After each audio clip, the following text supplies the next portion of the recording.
Start avunu sir. Adu varune ullu. Nice. Good afternoon all. Good afternoon all. We the PG Department of Economics, NSS College Cherthala, is very happy to invite you all to the session on the second day of our 2-day webinar on online trading in financial securities market. We hope you all have benefited a lot from yesterday's session. We have uploaded the recording into our YouTube channel, of which the link is provided at the chat box. So without wasting much time, on behalf of the department and participants, I would like to welcome our resource person, Jubair sir, for today's class. Welcome sir once again to the webinar. Thank you. Sir, over to you sir. We don't want to waste much time sir.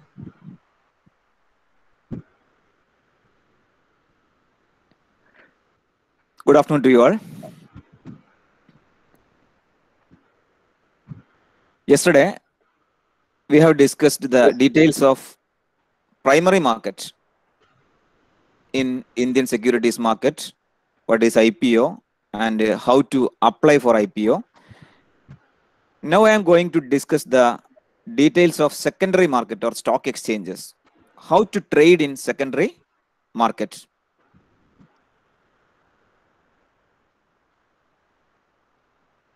Please wait, I shall share my slides.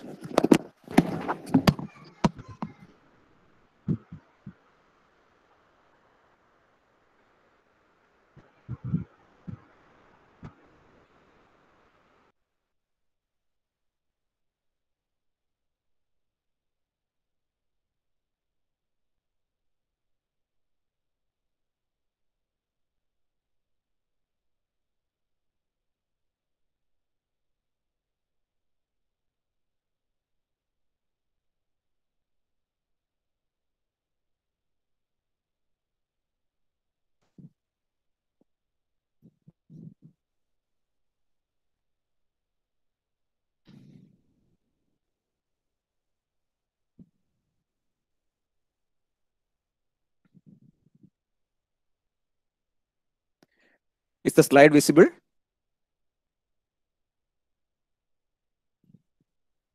Yes sir. Yes sir, it's visible. Okay.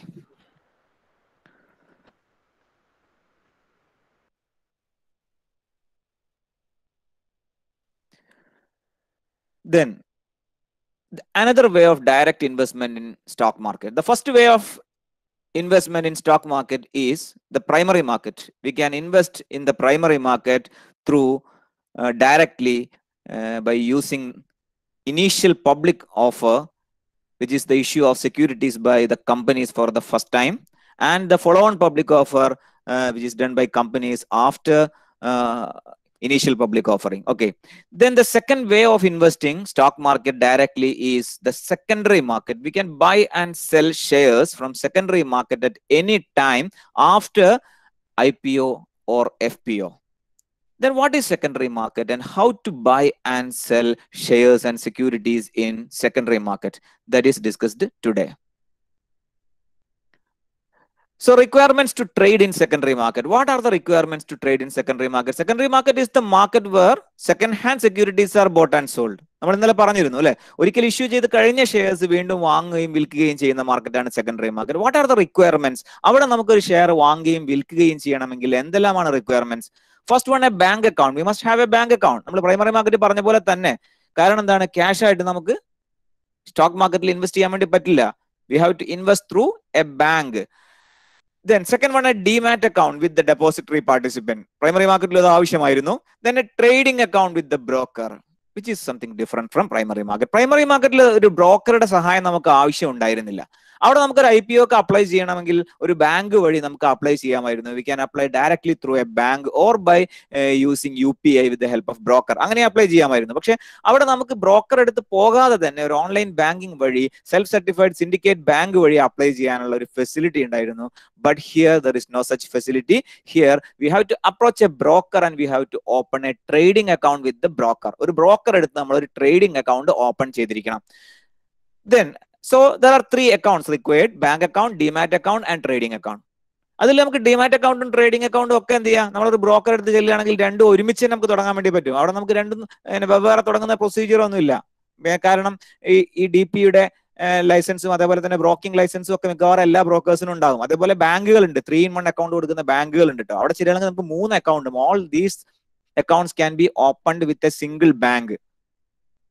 SBI securities ഉണ്ട്, അതേപോലെ NHDFC ഉണ്ട്, അതേപോലെ തന്നെ ICICI ഉണ്ട്. ഇവിടെ നമ്മൾ ചെല്ലുകയാണെന്നുണ്ടെങ്കിൽ അവിടെ നമുക്ക് ഈ 3 അക്കൗണ്ടും ഒരൊറ്റ സ്ഥലത്ത് നിന്ന് ഓപ്പൺ ചെയ്യാൻ വേണ്ടി പറ്റും. ബാങ്ക് ബ്രോക്കേഴ്സ് ആണത്, 3-in-1 ബ്രോക്കേഴ്സ് എന്നാണ് അവർ അറിയപ്പെടുന്നത്.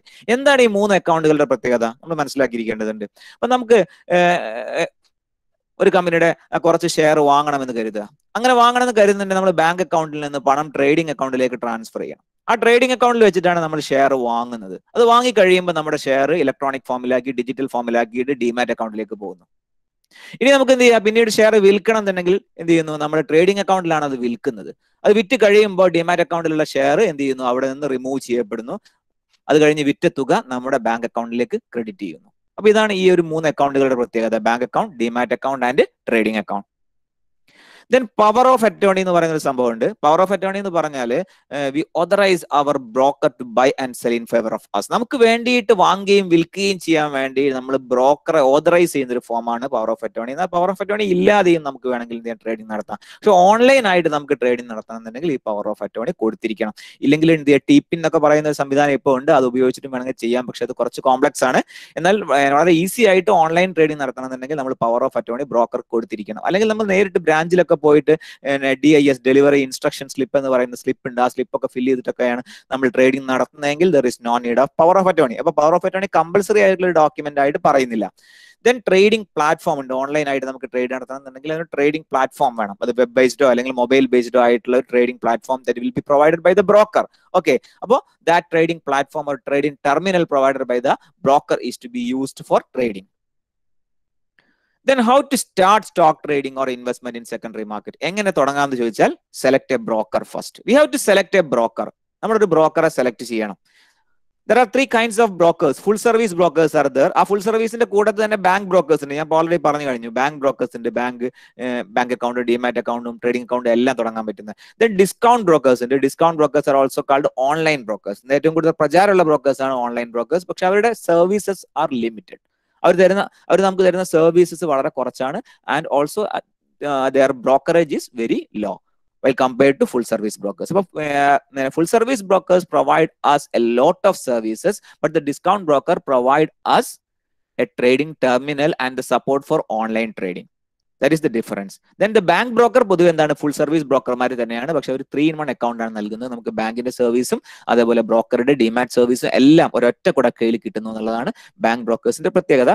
പിന്നെ പൊതുവെ മറ്റുള്ളവരുമായിട്ട് കമ്പയർ ചെയ്യുമ്പോൾ ഫുൾ സർവീസ് ബ്രോക്കേഴ്സിന് സമാനമായിട്ടുള്ള ചാർജ് തന്നെയാണ് ബാങ്ക് ബ്രോക്കേഴ്സും ഈടാക്കുന്നത്. Then open a bank, demat, trading account. ഈ 3 അക്കൗണ്ടുകൾ നമ്മൾ ഓപ്പൺ ചെയ്യണം. Then study the preliminaries of stock trading. If you want to invest in stock market, you must study the preliminaries of stock trading. ഒരു stock എങ്ങനെയാണ് select ചെയ്യുന്നത്, ഒരു stock എങ്ങനെയാണ്, ഒരു നല്ല ക്വാളിറ്റി ഉള്ള സ്റ്റോക്ക് എങ്ങനെയാണ് കണ്ടുപിടിക്കുക, അത് എങ്ങനെ വാങ്ങാം, വിൽക്കാം, അതെങ്ങനെ മോണിറ്റർ ചെയ്യാം, എങ്ങനെ ഇൻവെസ്റ്റ്മെന്റ് മുന്നോട്ട് കൊണ്ടുപോകാം, എന്തെല്ലാം ചാർജുകളാണ് അതിനുള്ളത്, അതേപോലെ തന്നെ എങ്ങനെ അതിന്റെ ടാക്സ് നമ്മൾ അടയ്ക്കാം, ഇത്തരം കാര്യങ്ങളൊക്കെ അറിഞ്ഞിരിക്കണം നമ്മളൊരു സ്റ്റോക്ക് മാർക്കറ്റ് ട്രേഡിംഗ് നടത്തുന്ന സമയത്ത്. Then fundamental analysis or technical analysis. We must be able to do 2 types of analysis: fundamental analysis and technical analysis. Fundamental analysis പൊതുവെ ലോങ് ടേം ഇൻവെസ്റ്റ്മെന്റ് ചെയ്യുന്ന ആൾക്കാർ നിർബന്ധമായിട്ടും ഫണ്ടമെന്റൽ അനാലിസിസ് അറിഞ്ഞിരിക്കണം, കുറച്ച് ടെക്നിക്കൽ അനാലിസിസ്. അതേസമയം day trading ഒക്കെ ചെയ്യുന്ന ആളുകൾ ഉണ്ടെങ്കിൽ they must be well versed in technical analysis. Okay, അവർ ടെക്നിക്കൽ അനാലിസിസിൽ നല്ല എക്സ്പേർട്സ് ആയാലും മാത്രമേ അവർക്ക് ആ ഒരു മേഖലയിൽ വിജയിക്കാൻ വേണ്ടിയിട്ട് സാധിക്കുകയുള്ളൂ. Then pick a share to invest. അത് കഴിഞ്ഞ് നമ്മൾ എന്ത് ചെയ്യണം, ഒരു ഷെയർ അല്ലെങ്കിൽ കുറച്ച് ഷെയറുകൾ നമ്മൾ ഇൻവെസ്റ്റ് ചെയ്യാൻ വേണ്ടി സെലക്ട് ചെയ്യുന്നു. Then add in to watch list, നമ്മുടെ വാച്ച് ലിസ്റ്റിലേക്ക് ആഡ് ചെയ്യുന്നു. അതിന്റെ ബേസിക് ടെക്നിക്കൽസ് നോക്കുന്നു, എന്ന് വെച്ചാൽ അതിന്റെ ഷെയറിന്റെ വില മറ്റു കാര്യങ്ങളൊക്കെ എന്ത് ചെയ്യുന്നു, കണക്കിലെടുക്കുന്നു. അത് നമുക്ക് വാങ്ങാൻ പറ്റുന്ന വിലയിലാണ് എന്ന് കൺഫേം ചെയ്ത് കഴിഞ്ഞാൽ we can buy or sell the share. That is the procedure. Clear? Then stock market timing. Stock market is open from Monday to Friday. Stock market is open or stock market is available in all working days from Monday to Friday. No trade in Saturday, Sunday and public holidays. And the normal time for online trading is 9:15 AM to 3:30 PM. രാവിലെ 9:15 മുതൽ 3:30 വരെയാണ് normal time. എന്നാൽ ഈ 9:15 മുമ്പ് 9 to 9:15 ഒരു pre market time ഉണ്ട്. അവിടെ online trading ഇല്ല. അവിടെ പിന്നെ നമുക്ക് ആ കൊടുക്കുന്ന ഓർഡറുകൾ മാനുവലായിട്ട് മാച്ച് ചെയ്യുന്ന ഒരു സിസ്റ്റം ആണുള്ളത്. അതുപോലെ തന്നെ 3:40 മുതൽ 4 മണി വരെ ഒരു പോസ്റ്റ് മാർക്കറ്റ് സെഷൻ ഉണ്ട്. അത്രമാത്രം ഡീറ്റെയിൽ ആയിട്ട് നമുക്ക് പോകേണ്ടതില്ല. ഇപ്പൊ തൽക്കാലം മനസ്സിലാക്കുക, normal time is 9:15 AM to 3:30 PM. Then when do you get money? നമ്മളൊരു ഷെയർ വിറ്റ് കഴിഞ്ഞാൽ എത്ര ദിവസത്തിൽ നമുക്ക് പണം കിട്ടും? The answer is T+2. What do you mean by T+2? T means trade day plus 2, രണ്ടാമത്തെ ദിവസം. Trade date plus 2 business days is called T+2. That means if we sell share on Monday, we will get money on Wednesday. 2 ദിവസം കഴിഞ്ഞിട്ടാണ് അത് സെറ്റിൽ ചെയ്യുന്നത്. Okay, ആ രണ്ടാം ദിവസമാണ് നമുക്ക് പണം കിട്ടാനുള്ള അർഹതയുള്ളത്. എന്നാൽ വേറൊരു കാര്യം, നമ്മൾ വിറ്റ് കഴിഞ്ഞാൽ നമുക്ക് മറ്റ് ഷെയർ വാങ്ങാനാണെന്നുണ്ടെങ്കിൽ നമുക്ക് പെട്ടെന്ന് തന്നെ പണം കിട്ടും. ഇപ്പോ ഇന്നലെ വാങ്ങിയ ഷെയർ ശ്രദ്ധിക്കണം, നമ്മൾ അതിൽ ഇപ്പോഴത്തെ പുതിയ റൂൾ പ്രകാരം കുറച്ച് മാറ്റങ്ങളുണ്ട്. അതിൽ ഇന്നലെ വാങ്ങിയ ഷെയർ നമ്മൾ ഇന്ന് വിറ്റ് കഴിഞ്ഞാൽ നമുക്ക് ഇന്ന് തന്നെ അത് പുതിയ ഷെയർ വാങ്ങാൻ കിട്ടില്ല, ഇപ്പോഴത്തെ പുതിയ മാർജിൻ റൂൾ പ്രകാരം. അതേസമയം മെനിയാന്ന് വാങ്ങിയ ഷെയർ ആണ് നമ്മൾ ഇന്ന് വിൽക്കുന്നതെങ്കിൽ അതിന്റെ 80% നമുക്ക് ഇന്ന് തന്നെ ഷെയർ വാങ്ങാനാണെങ്കിൽ കിട്ടും. പക്ഷെ ക്യാഷ് ആയിട്ട് കിട്ടണമെന്നുണ്ടെങ്കിൽ 2 days നമ്മൾ വെയിറ്റ് ചെയ്യണം. T+2 അത് സെറ്റിൽ ചെയ്യുന്നത്. അങ്ങനെയാണ് അതിന്റെ കണക്ക്. ഓക്കെ, അപ്പോ നമ്മുടെ കയ്യിലൊരു ഷെയർ വിറ്റ് കഴിഞ്ഞാൽ 2 ദിവസത്തിനുള്ളിൽ മുഴുവൻ തുകയും നമുക്ക് പിൻവലിക്കാവുന്ന രീതിയിലായിരിക്കും. എന്നാൽ ചിലപ്പോൾ എന്ത് ചെയ്യും, നമ്മൾ ബാങ്ക് ബ്രോക്കേഴ്സും അല്ലെങ്കിൽ ഫുൾ സർവീസ് ബ്രോക്കേഴ്സും ഒക്കെ ആണെങ്കിൽ അന്ന് തന്നെ രണ്ടാമത്തെ ദിവസം തന്നെ, പിന്നെ ഈ തിങ്കളാഴ്ച വിറ്റ് കഴിഞ്ഞാൽ ബുധനാഴ്ച തന്നെ നമ്മുടെ അക്കൗണ്ടിൽ പണം ക്രെഡിറ്റ് ചെയ്യും. പക്ഷേ ഡിസ്കൗണ്ട് ബ്രോക്കേഴ്സിനൊക്കെ ഒരുപാട് കസ്റ്റമേഴ്സ് ഉണ്ട്. അപ്പൊ എല്ലാവരുടെയും പണം അത്ര പെട്ടെന്ന് ക്രെഡിറ്റ് ചെയ്യാന്ന് പറഞ്ഞവർക്ക് പോസിബിൾ അല്ല. പലപ്പോഴും 24 hours വരെയൊക്കെ വീണ്ടും എടുക്കാറുണ്ട് ആ പണം നമ്മുടെ അക്കൗണ്ടിൽ ക്രെഡിറ്റ് ആയി വരാൻ. Then how to place orders? എങ്ങനെ ഓർഡർ പ്ലേസ് ചെയ്യാം? ഓഫ്ലൈൻ ആയിട്ട് നമുക്ക് വേണമെങ്കിൽ ഓർഡർ പ്ലേസ് ചെയ്യാം by visiting stock brokers office. Stock ബ്രോക്കർമാരുടെ ഓഫീസിൽ നേരിട്ട് ചെന്നിട്ട് നമുക്ക് ഡെലിവറി ഇൻസ്ട്രക്ഷൻ സ്ലിപ്പ് എന്ന് പറയുന്ന ഒരു സ്ലിപ്പ് ഉണ്ട്. ആ സ്ലിപ്പ് ഒപ്പിട്ട് കൊടുത്തിട്ട് നമുക്ക് എന്ത് ചെയ്യാൻ, വേണമെങ്കിൽ ഷെയർ വാങ്ങിക്കാം, ഓക്കെ, അല്ലെങ്കിൽ വിൽക്കാം. ഈ delivery instructions slip DIS is similar to a checkbook. This can also be used to transfer shares from one demat account to another demat account. നമുക്ക് നമ്മുടെ ഭാര്യയുടെ ഡിമാറ്റ് അക്കൗണ്ടിലേക്ക് അല്ലെങ്കിൽ ഒരു സുഹൃത്തിന്റെ ഡിമാറ്റ് അക്കൗണ്ടിലേക്കൊക്കെ ഷെയർ മാറ്റണം എന്നുണ്ടെങ്കിൽ we can use this delivery instruction slip to transfer shares from one demat account to another demat account. Then call and trade facilities there. നമുക്ക് ഫോണിൽ വിളിച്ചിട്ട് എന്ത് ചെയ്യാം, ഒരു ട്രേഡ് പിന്നൊക്കെ ഉണ്ട്, അതൊക്കെ പിന്നെ പറഞ്ഞു കൊടുത്തിട്ട് ഇന്ന ഷെയർ വാങ്ങണം വിൽക്കണം എന്ന് നമുക്ക് ഡയറക്റ്റ് ചെയ്തിട്ട് അങ്ങനെ നമുക്ക് ട്രേഡിംഗ് നടത്താം. ദെൻ ഇമെയിൽ ട്രേഡ് നടത്തുന്ന ബ്രോക്കേഴ്സിന്റെ ഇമെയിൽ വഴി നമുക്ക് എന്ത് ചെയ്യാം, ഡയറക്റ്റ് ചെയ്യാം, അങ്ങനെ ട്രേഡിംഗ് നടത്താം. Then online trades are there. അവിടെ നമുക്ക് 2 ഓപ്ഷൻ ആണുള്ളത്. ഒന്ന് web based broker terminal, internet based അല്ലെങ്കിൽ വെബ് ബേസ്ഡ് ആയിട്ടുള്ള ബ്രോക്കർ ടെർമിനൽ ഉണ്ട്. അതേപോലെ mobile app of the broker ഉണ്ട്. ബ്രോക്കറുടെ ഒരു മൊബൈൽ ആപ്പ് ഉണ്ടാവും. ആ ആപ്പ് ഉപയോഗിച്ചിട്ട് നമുക്ക് വേണമെങ്കിൽ ട്രേഡിംഗ് നടത്താവുന്നതാണ്.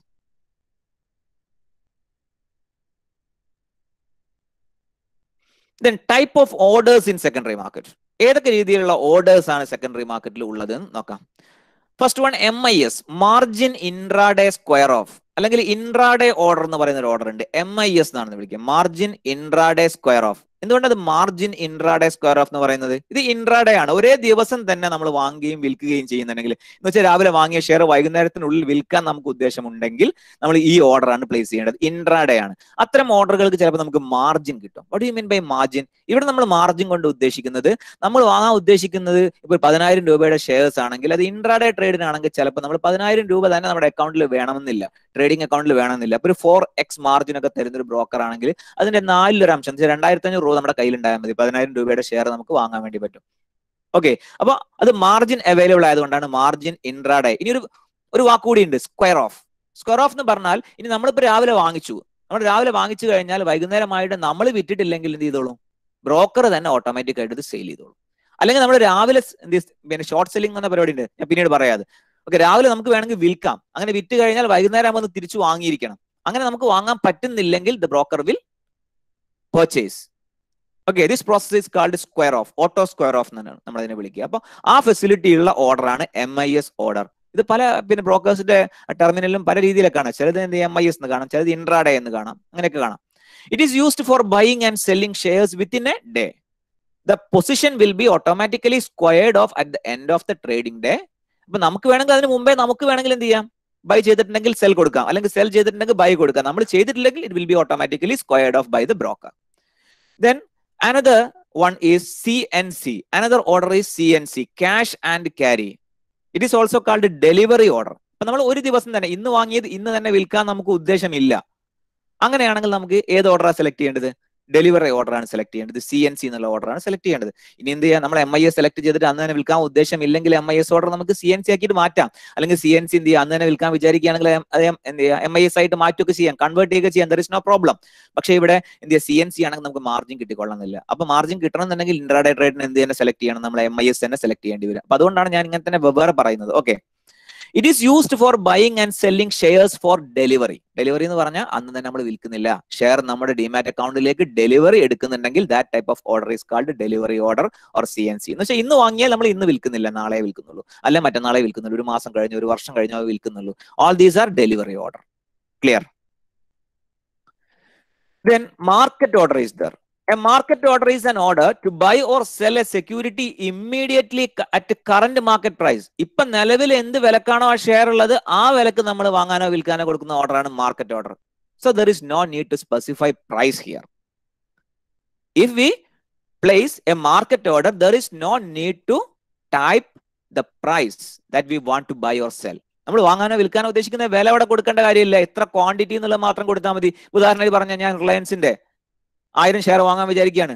1000 ഷെയർ റിലയൻസ് എന്നുള്ളത് എന്ന് സെലക്ട് ചെയ്യുന്നു, 1000 എന്ന് കൊടുത്താൽ മതി. എത്ര വിലക്ക് എന്നുള്ളത് പറയണ്ട, കാരണം ഇപ്പൊ എന്താണോ വില ആ വിലക്കായിരിക്കും വാങ്ങിക്കുക. If you are placing a buy market order, you want to buy a specified quantity of stock from the exchange at any price available. അപ്പൊ അവിടെ എന്താണ്, we are agreed to buy or sell at the available price in the market. Similarly, if you are placing a sell market order, you want to sell your stock at any price buyers are willing to give. ഇനി another order is limit order. ഇതൊക്കെ ഞാൻ കാണിച്ചു തരാം കേട്ടോ. A limit order is an order to buy or sell a security at a specified price or better. A buy limit order can only be executed at the limit price or lower, and a sell limit order can only be executed at the limit price or higher. ഇവിടെ limit price ആണെങ്കിലോ അവിടെ നമ്മൾ ഒരു specific പ്രൈസിനാണ് നമ്മൾ വാങ്ങാനും വിൽക്കാനുള്ള order കൊടുക്കുന്നത്. ഒരു ബൈ ലിമിറ്റ് ഓർഡർ കൊടുക്കുകയാണ്, വാങ്ങാൻ വേണ്ടിയിട്ടുള്ള ഒരു ലിമിറ്റ് ഓർഡർ കൊടുക്കുകയാണ്. മാർക്കറ്റ് ഓർഡർ ആണെങ്കിൽ ആ മാർക്കറ്റിൽ അപ്പുള്ള വിലയാണ്, പക്ഷെ ലിമിറ്റ് ഓർഡറിൽ നമ്മൾ വില കൂടി സ്പെസിഫൈ ചെയ്തിട്ടുണ്ടാവും. A buy limit order can only be executed at the limit price or lower. ഞാൻ വാങ്ങാൻ വേണ്ടി കൊടുക്കുകയാണ് ഒരു വില. ഇന്നിപ്പോ ഞാൻ അങ്ങനെ നോക്കുക, റിലയൻസിന്റെ ഷെയറിന്റെ ആ വില എങ്ങനെ നോക്കുക, 2100, 2098 അങ്ങനെ മാറി മാറി കളിക്കുക. അപ്പൊ ഞാൻ 2095 എന്ന് കൊടുക്കുക. ഇപ്പം വില അതിന്റെ മുകളിലാണ്. അപ്പൊ 2095 2095 ആ വിലക്ക് വാങ്ങാൻ ഞാൻ റെഡിയാണ്. 1000 എണ്ണം, ക്വാണ്ടിറ്റി 1000 എന്ന് കൊടുക്കുന്നു. അങ്ങനെയാണെങ്കിൽ എപ്പോഴാണ് ഇത് വാങ്ങുക? ഒന്നുകിൽ ആ വിലയിൽ എത്തണം, അല്ലെങ്കിൽ ആ വിലന് താഴെയാണെങ്കിൽ മാത്രമേ ബ്രോക്കർ വാങ്ങുള്ളൂ. അപ്പോൾ my order will be executed only if the market price reaches the limit that I specified. അപ്പൊ ഞാൻ സ്പെസിഫൈ ചെയ്ത ആ ലിമിറ്റിൽ എത്തുകയാണെങ്കിൽ മാത്രമേ ബ്രോക്കർ അവിടെ എന്ത് ചെയ്യുന്നുള്ളൂ, എന്റെ ഓർഡർ എക്സിക്യൂട്ട് ചെയ്യുള്ളൂ. ക്ലിയർ? ഇനി ഞാൻ വിൽക്കാനാ കൊടുക്കുന്നെങ്കിലോ, എന്റെ കയ്യിൽ റിലയൻസിന്റെ കുറെ ഷെയർ ഉണ്ട്. ഇപ്പൊ നോക്കുമ്പോൾ 2100 ട്രേഡ് ചെയ്യുന്നത്, ഞാൻ 2110 എന്ന് കൊടുക്കുക വിൽക്കാൻ വേണ്ടി. അപ്പൊ അങ്ങനെയാണെങ്കിൽ 2110 അതിന് മുകളിലോ എത്തുകയാണെങ്കിൽ മാത്രമേ ബ്രോക്കർ എന്ത് ചെയ്യുള്ളൂ, അത് സെല് ചെയ്യുള്ളൂ. That is called limit order. If you place a buy limit order at ₹92, you want to buy the stock from the exchange only at ₹92 or lower. അപ്പൊ ബൈ ആണെങ്കിൽ 92 എന്ന് കൊടുത്താൽ 92 അതിന് താഴെയോ വിലക്കേ വാങ്ങുള്ളൂ. അതേപോലെ 95 വിൽക്കാനാണ് പറയുന്നതെങ്കിൽ 95 അതിന് മുകളിലോ മാത്രമേ ബ്രോക്കർ അത് വിൽക്കുള്ളൂ. Okay. Then another order is stop loss order. It is an order to buy or sell a stock once the price of the order reaches the specified price. അവിടെ നമ്മൾ എന്താണ്, ലോസ് ഒഴിവാക്കാൻ വേണ്ടി കൊടുക്കുന്ന ഒരു ഓർഡർ ആണിത്. For example, if you have bought a stock of ₹100 and you want to limit the loss at 95. ഞാൻ 100 രൂപയ്ക്ക് വാങ്ങിയപ്പോ എന്റെ പ്രതീക്ഷ എന്തായിരുന്നു, വില കൂടുന്നാണ്. പക്ഷെ ചിലപ്പോൾ കുറയും ചെയ്യാലോ. അങ്ങനെ കുറയുകയാണെങ്കിൽ 95 വരെ കുറയുന്ന എനിക്ക് പ്രശ്നമില്ല, 95-ലും താഴേക്ക് പോകാൻ എനിക്ക് താല്പര്യമില്ല.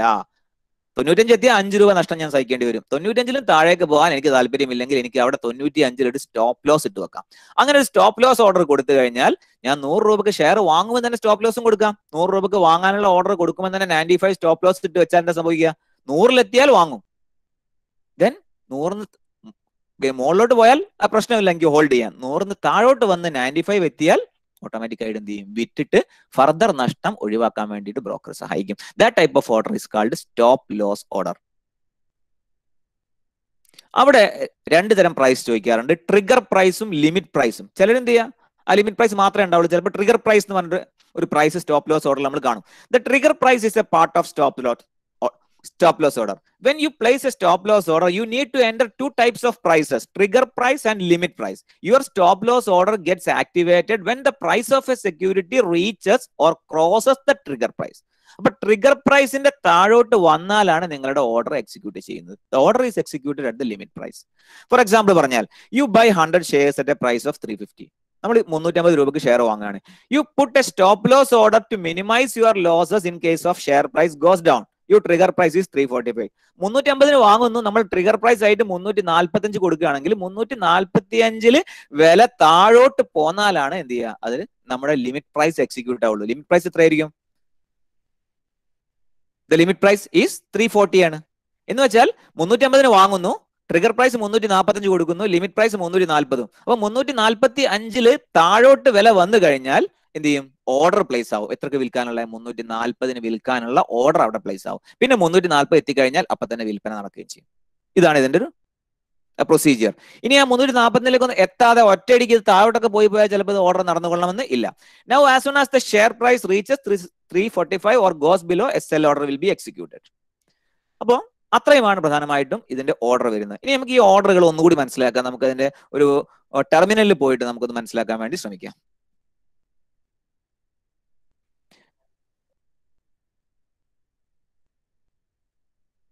ഞാൻ എൻ്റെ ബ്രോക്കറുടെ അപ്സ്റ്റോക്സ് എന്ന് പറയുന്ന ഒരു ബ്രോക്കറുടെ ടെർമിനലിലാണ് ഞാനിപ്പോൾ ഉള്ളത്. ശ്രദ്ധിക്കുക, ഇവിടെ ഞാൻ റിലയൻസിന്റെ ഷെയറിലാണ് ഞാൻ ഇന്ന് എക്സാമ്പിൾസ് കാണിക്കുന്നത്. ഞാൻ ഇവിടെ റിലയൻസിന്റെ കുറച്ചെണ്ണം ഷെയർ ഞാൻ സെലക്ട് ചെയ്ത് വെച്ചിട്ടുണ്ട്. റിലയൻസിന്റെ ഒരു ഫ്യൂച്ചറും അതുപോലെ തന്നെ ഒരു ഓപ്ഷനും ഒരു ഷെയറും ഞാൻ സെലക്ട് ചെയ്ത് വെച്ചിട്ടുണ്ട്. ഇവിടെ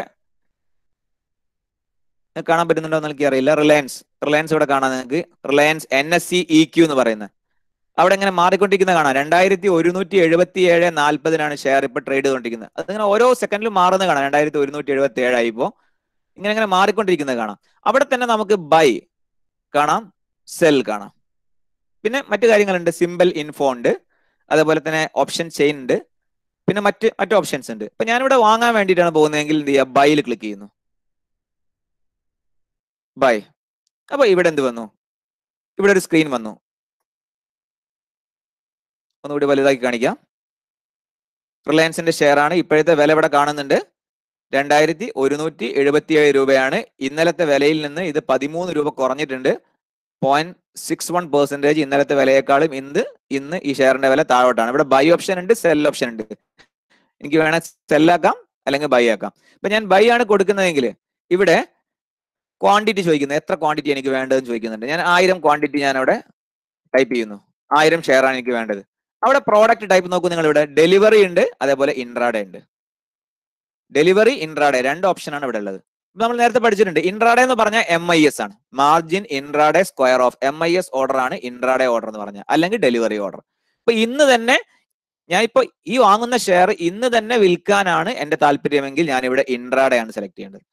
എന്നാൽ ഇത് ലോങ് ടേം ആയിട്ട് ഇൻവെസ്റ്റ് ചെയ്യാൻ വേണ്ടിയിട്ടാണ് ഞാൻ വാങ്ങുന്നതെങ്കിൽ ഞാൻ ഇവിടെ ഏതാ സെലക്ട് ചെയ്യേണ്ടത്? ഡെലിവറിയാണ് സെലക്ട് ചെയ്യേണ്ടത്. ക്ലിയർ? ഇനി ഇവിടെ കോംപ്ലക്സിറ്റി ഉണ്ട്, അവിടെ സിമ്പിൾ ഉണ്ട്, AMO ഉണ്ട്. AMO എന്ന് പറഞ്ഞാൽ ആഫ്റ്റർ മാർക്കറ്റ് ഓർഡറാണ്. എന്ന് വെച്ചാൽ 3:30 വരെ മാർക്കറ്റ് ഉണ്ടാവുള്ളൂ. ഇപ്പൊ 3 മണിയായേ, 3:30 കഴിഞ്ഞാൽ പിന്നെ എനിക്ക് ഓൺലൈൻ ആയിട്ട് ഓർഡർ പ്ലേസ് ചെയ്യാൻ പറ്റില്ല. പിന്നെ അവിടെ എനിക്ക് AMO ഓർഡർ പ്ലേസ് ചെയ്യാം. അങ്ങനെ പ്ലേസ് ചെയ്ത് കഴിഞ്ഞാൽ നാളെ രാവിലെ 9:15 മാർക്കറ്റ് ഓപ്പൺ ആയിട്ട് മാത്രമേ ആ ഓർഡർ എക്സിക്യൂട്ട് ചെയ്യുള്ളൂ. അപ്പൊ അങ്ങനെ വരികയാണെങ്കിൽ മാത്രമാണ് AMO എടുക്കുക. ഇപ്പൊ നമ്മൾ ഏതാ എടുക്കുക? സിമ്പിൾ ആണ് എടുക്കുക. ഓക്കെ. ഇനി അവിടെ നമ്മൾ ഓർഡർ ടൈപ്പ് ചോദിക്കുന്നുണ്ട്. ഓർഡർ ടൈപ്പ് മാർക്കറ്റ് കാണാം, നിങ്ങൾക്ക് നോക്കാം, മാർക്കറ്റ് കാണാം, ലിമിറ്റ് കാണാം, സ്റ്റോപ്പ് ലോസ് ലിമിറ്റ് ഉണ്ട്, സ്റ്റോപ്പ് ലോസ് മാർക്കറ്റ് ഉണ്ട്. നമ്മൾ സ്റ്റോപ്പ് ലോസ് ഓർഡർ എന്ന് പറഞ്ഞ പഠിച്ചില്ലേ, അതാണ് ഇവിടെ വരുന്നത്. അപ്പൊ അതിൽ മാർക്കറ്റ് ആണ് ഞാൻ സെലക്ട് ചെയ്യുന്നതെങ്കിൽ ശ്രദ്ധിക്കുക, മാർക്കറ്റ് ആണെങ്കിൽ ഇവിടെ എന്നോട് വില എത്ര വിലക്കാണ് വാങ്ങേണ്ടത് എന്നുള്ള എന്നോട് ചോദ്യമേ ഇല്ല. ഇവിടെ ക്വാണ്ടിറ്റി ഞാൻ കൊടുത്തിട്ടുണ്ട്, എന്ത് വിലക്കാണെന്ന് എന്നോട് ചോദിക്കുന്നില്ല. അതേപോലെ ഡിസ്ക്ലോസ്ഡ് ക്വാണ്ടിറ്റി എന്ന് പറയുന്ന സംഭവം ഉണ്ട്. ഞാൻ 1000 എണ്ണം വാങ്ങാൻ വിചാരിക്കുകയാണ്, പക്ഷേ എന്റെ ഈ ഷെയറിന്റെ വില ആരും കാണരുത്, അല്ലെങ്കിൽ ഇത്ര എണ്ണം വാങ്ങുന്നത് ആരും അറിയരുത് എന്ന് എനിക്ക് ആഗ്രഹം ഉണ്ടെങ്കിൽ വേണമെങ്കിൽ എനിക്ക് 100 കാണിച്ചാൽ മതി അവിടെ. ഓക്കെ, അങ്ങനെ ഉണ്ടെങ്കിലാണ് നമ്മൾ എന്ത് ചെയ്യേണ്ടത്, ഡിസ്ക്ലോസ് ക്വാണ്ടിറ്റി. ഇല്ലെങ്കിൽ നമ്മൾ ഒന്നും ചെയ്യേണ്ട കാര്യമില്ല, നമ്മൾ എന്ത് ചെയ്യുക, അത് ബ്ലാങ്ക് ആക്കി വിട്ടാൽ മതി. വാലിഡിറ്റി ഡേ ആണ്, നമ്മുടെ ഈ ഓർഡറിന്റെ വാലിഡിറ്റിയാണ് ഡേ എന്ന് പറയുന്നത്. എന്ന് വെച്ചാൽ ഈ ഷെയർ ഇന്നത്തേക്ക് മാത്രമായിരിക്കും ഓർഡർ. ഈ ഓർഡർ വരുന്നത് ഇന്നത്തേക്ക് മാത്രമാണ്, അല്ലാതെ എന്തെങ്കിലും കുറെ ദിവസത്തേക്കൊന്നുള്ള ഓർഡർ അല്ല പ്ലേസ് ചെയ്യുന്നതെന്നുള്ളതാണ് ഇവിടെ കാണിക്കുന്നത്. അവിടെ വേറെ ഓപ്ഷൻ ഒന്നും ഇല്ല, ഡേ തന്നെയാണ് അവിടെ കാണിക്കുന്നത്. അപ്പൊ എസ്റ്റിമേറ്റഡ് മാർജിൻ, ഇത് വാങ്ങാൻ വേണ്ട തുക അവിടെ കാണുന്നുണ്ട്. 21,80,300 രൂപ വേണം റിലയൻസിന്റെ 2000 ഷെയർ വാങ്ങണമെന്നുണ്ടെങ്കിൽ. ക്ലിയർ? ഇനി ഞാൻ ഇവിടെ ഈ മാർക്കറ്റ് ഓർഡർ ഇപ്പോൾ എന്ത് ചെയ്യാം, താഴെ ഞാൻ റിവ്യൂ ബൈ ഓർഡർ എന്ന് കൊടുത്തു കഴിഞ്ഞാൽ അവിടെ എന്ത് വരും, റിവ്യൂ ചെയ്യാനുള്ള ആ സംഭവം വരും. അപ്പോൾ അതിൽ ഡേ ഓർഡർ ആണ്, ബൈ മാർക്കറ്റ് ഡെലിവറി 1000 ക്വാണ്ടിറ്റി ആണ്. അത് എന്ത് ചെയ്യുക, പ്ലേസ് ചെയ്യുക, ഓർഡർ പ്ലേസ് ചെയ്യാൻ വേണ്ടി പറയും. വേണ്ട, ഞാൻ ബാക്ക് പോവാണ്. വീണ്ടും ഞാൻ അവിടെ മാർക്കറ്റ് മാറ്റിയിട്ട് ഞാൻ അവിടെ ലിമിറ്റ് ഓർഡർ സെലക്ട് ചെയ്യാം. ലിമിറ്റ് ഓർഡർ സെലക്ട് ചെയ്ത് കഴിഞ്ഞാൽ എന്നോട് എന്ത് ചോദിക്കും, വില ചോദിക്കും, എന്ത് വിലക്ക് വാങ്ങണം എന്ന് കൂടി ചോദിക്കും. ഉദാഹരണമായിട്ട് പറഞ്ഞാല് ഇപ്പോ റിലയൻസിന്റെ ഷെയർ എത്ര, 2181. അപ്പൊ അവിടെ ഞാൻ 2150 കിട്ടുകയാണെങ്കിൽ വാങ്ങാം എന്ന് എനിക്കൊരു ആഗ്രഹം ഉണ്ടെന്ന് കരുതാം. അപ്പൊ എനിക്ക് എന്ത് കൊടുക്കാം, 2150 എന്ന് കൊടുക്കാം. 2150 അവിടെ ഡേ ആണ്, 2150. റിവ്യൂ ആൻഡ് ബൈ ഓർഡർ കൊടുത്തിട്ട് നേരെ ബൈ കൊടുക്കാം. ക്ലിയർ? ഇതേപോലെ തന്നെ എന്ത് ചെയ്യാം, ഇപ്പൊ ബൈ ആണെങ്കിൽ വേണമെങ്കിൽ സെല്ലാക്കി മാറ്റാം. സെല്ലാക്കി മാറ്റി കഴിഞ്ഞാൽ അപ്പൊ ഈ രണ്ട് ഓർഡർ തമ്മിലുള്ള വ്യത്യാസം മനസ്സിലായിട്ടുണ്ടാവും ഞാൻ വിചാരിക്കുന്നു. അപ്പൊ നമ്മൾ ഇന്ന് തന്നെ ഷെയർ വാങ്ങുകയും വിൽക്കുകയും ചെയ്യുന്നുണ്ടെങ്കിൽ നമ്മൾ എന്ത് ചെയ്യുക, ഏതാ സെലക്ട് ചെയ്യേണ്ടത്, ഇൻട്രാഡേ സെലക്ട് ചെയ്യുക. ഇന്ന് തന്നെ വിൽക്കാൻ പദ്ധതി ഇല്ലെങ്കിൽ നമുക്ക് എന്ത് ചെയ്യാം, ഡെലിവറി സെലക്ട് ചെയ്യാം. കോംപ്ലക്സിറ്റി സിമ്പിൾ സെലക്ട് ചെയ്താൽ മതി. അത് ഇന്ന് 3:30 ശേഷമാണെങ്കിൽ AMO സെലക്ട് ചെയ്യാം. അതേപോലെ ഓർഡർ ടൈപ്പ് മാർക്കറ്റ് ആണ് നമ്മൾ കൊടുക്കുന്നതെങ്കിൽ അവിടെ എന്ത് ചെയ്യുക, ഇപ്പൊ നിലവിലുള്ള വിലക്കാണ് നമുക്ക് വാങ്ങുകയും വിൽക്കുകയും ചെയ്യാൻ പറ്റുക. ലിമിറ്റ് ആണെങ്കിൽ വില നമ്മൾ സ്പെസിഫൈ ചെയ്യണം. ഇനി നമുക്ക് എന്ത് ചെയ്യാം, സ്റ്റോപ്പ് ലോസ് കൊടുത്തു നോക്കാം. സ്റ്റോപ്പ് ലോസ് ലിമിറ്റ് എന്ന് പറഞ്ഞു, അത് മാത്രം ഞാൻ പരിചയപ്പെടുത്താം. സ്റ്റോപ്പ് ലോസ് ലിമിറ്റ് ആണ് കൊടുക്കുന്നതെങ്കിലോ അവിടെ നമ്മളോട് ഒരു ട്രിഗർ പ്രൈസ് കൂടി പറയും. വാങ്ങാൻ ഉദ്ദേശിക്കുന്നത് 2150 രൂപക്കാണ്, പക്ഷേ ട്രിഗർ പ്രൈസ് എന്ത് വിലക്ക് താന്നാലാണ് ഈ ഓർഡർ പ്ലേസ് ചെയ്യേണ്ടത് എന്നുള്ളത് ചോദിക്കും. അപ്പൊ അവിടെ എന്ത് ചെയ്യാൻ വേണമെങ്കിൽ 2145 എന്ന് കൊടുക്കാൻ വേണമെങ്കിൽ, പക്ഷേ 2145 കഴിഞ്ഞാൽ മാത്രമേ ഈ ഓർഡർ പ്ലേസ് ആവുള്ളൂ. പ്ലേസ് ആയി കഴിഞ്ഞാൽ 2150 എത്തിയാൽ ഈ ട്രേഡ് എക്സിക്യൂട്ട് ചെയ്യപ്പെടും. ഈ രീതിയിലാണ് ഈ ഓർഡറിന്റെ ഒരു കാര്യം നടക്കുന്നത്.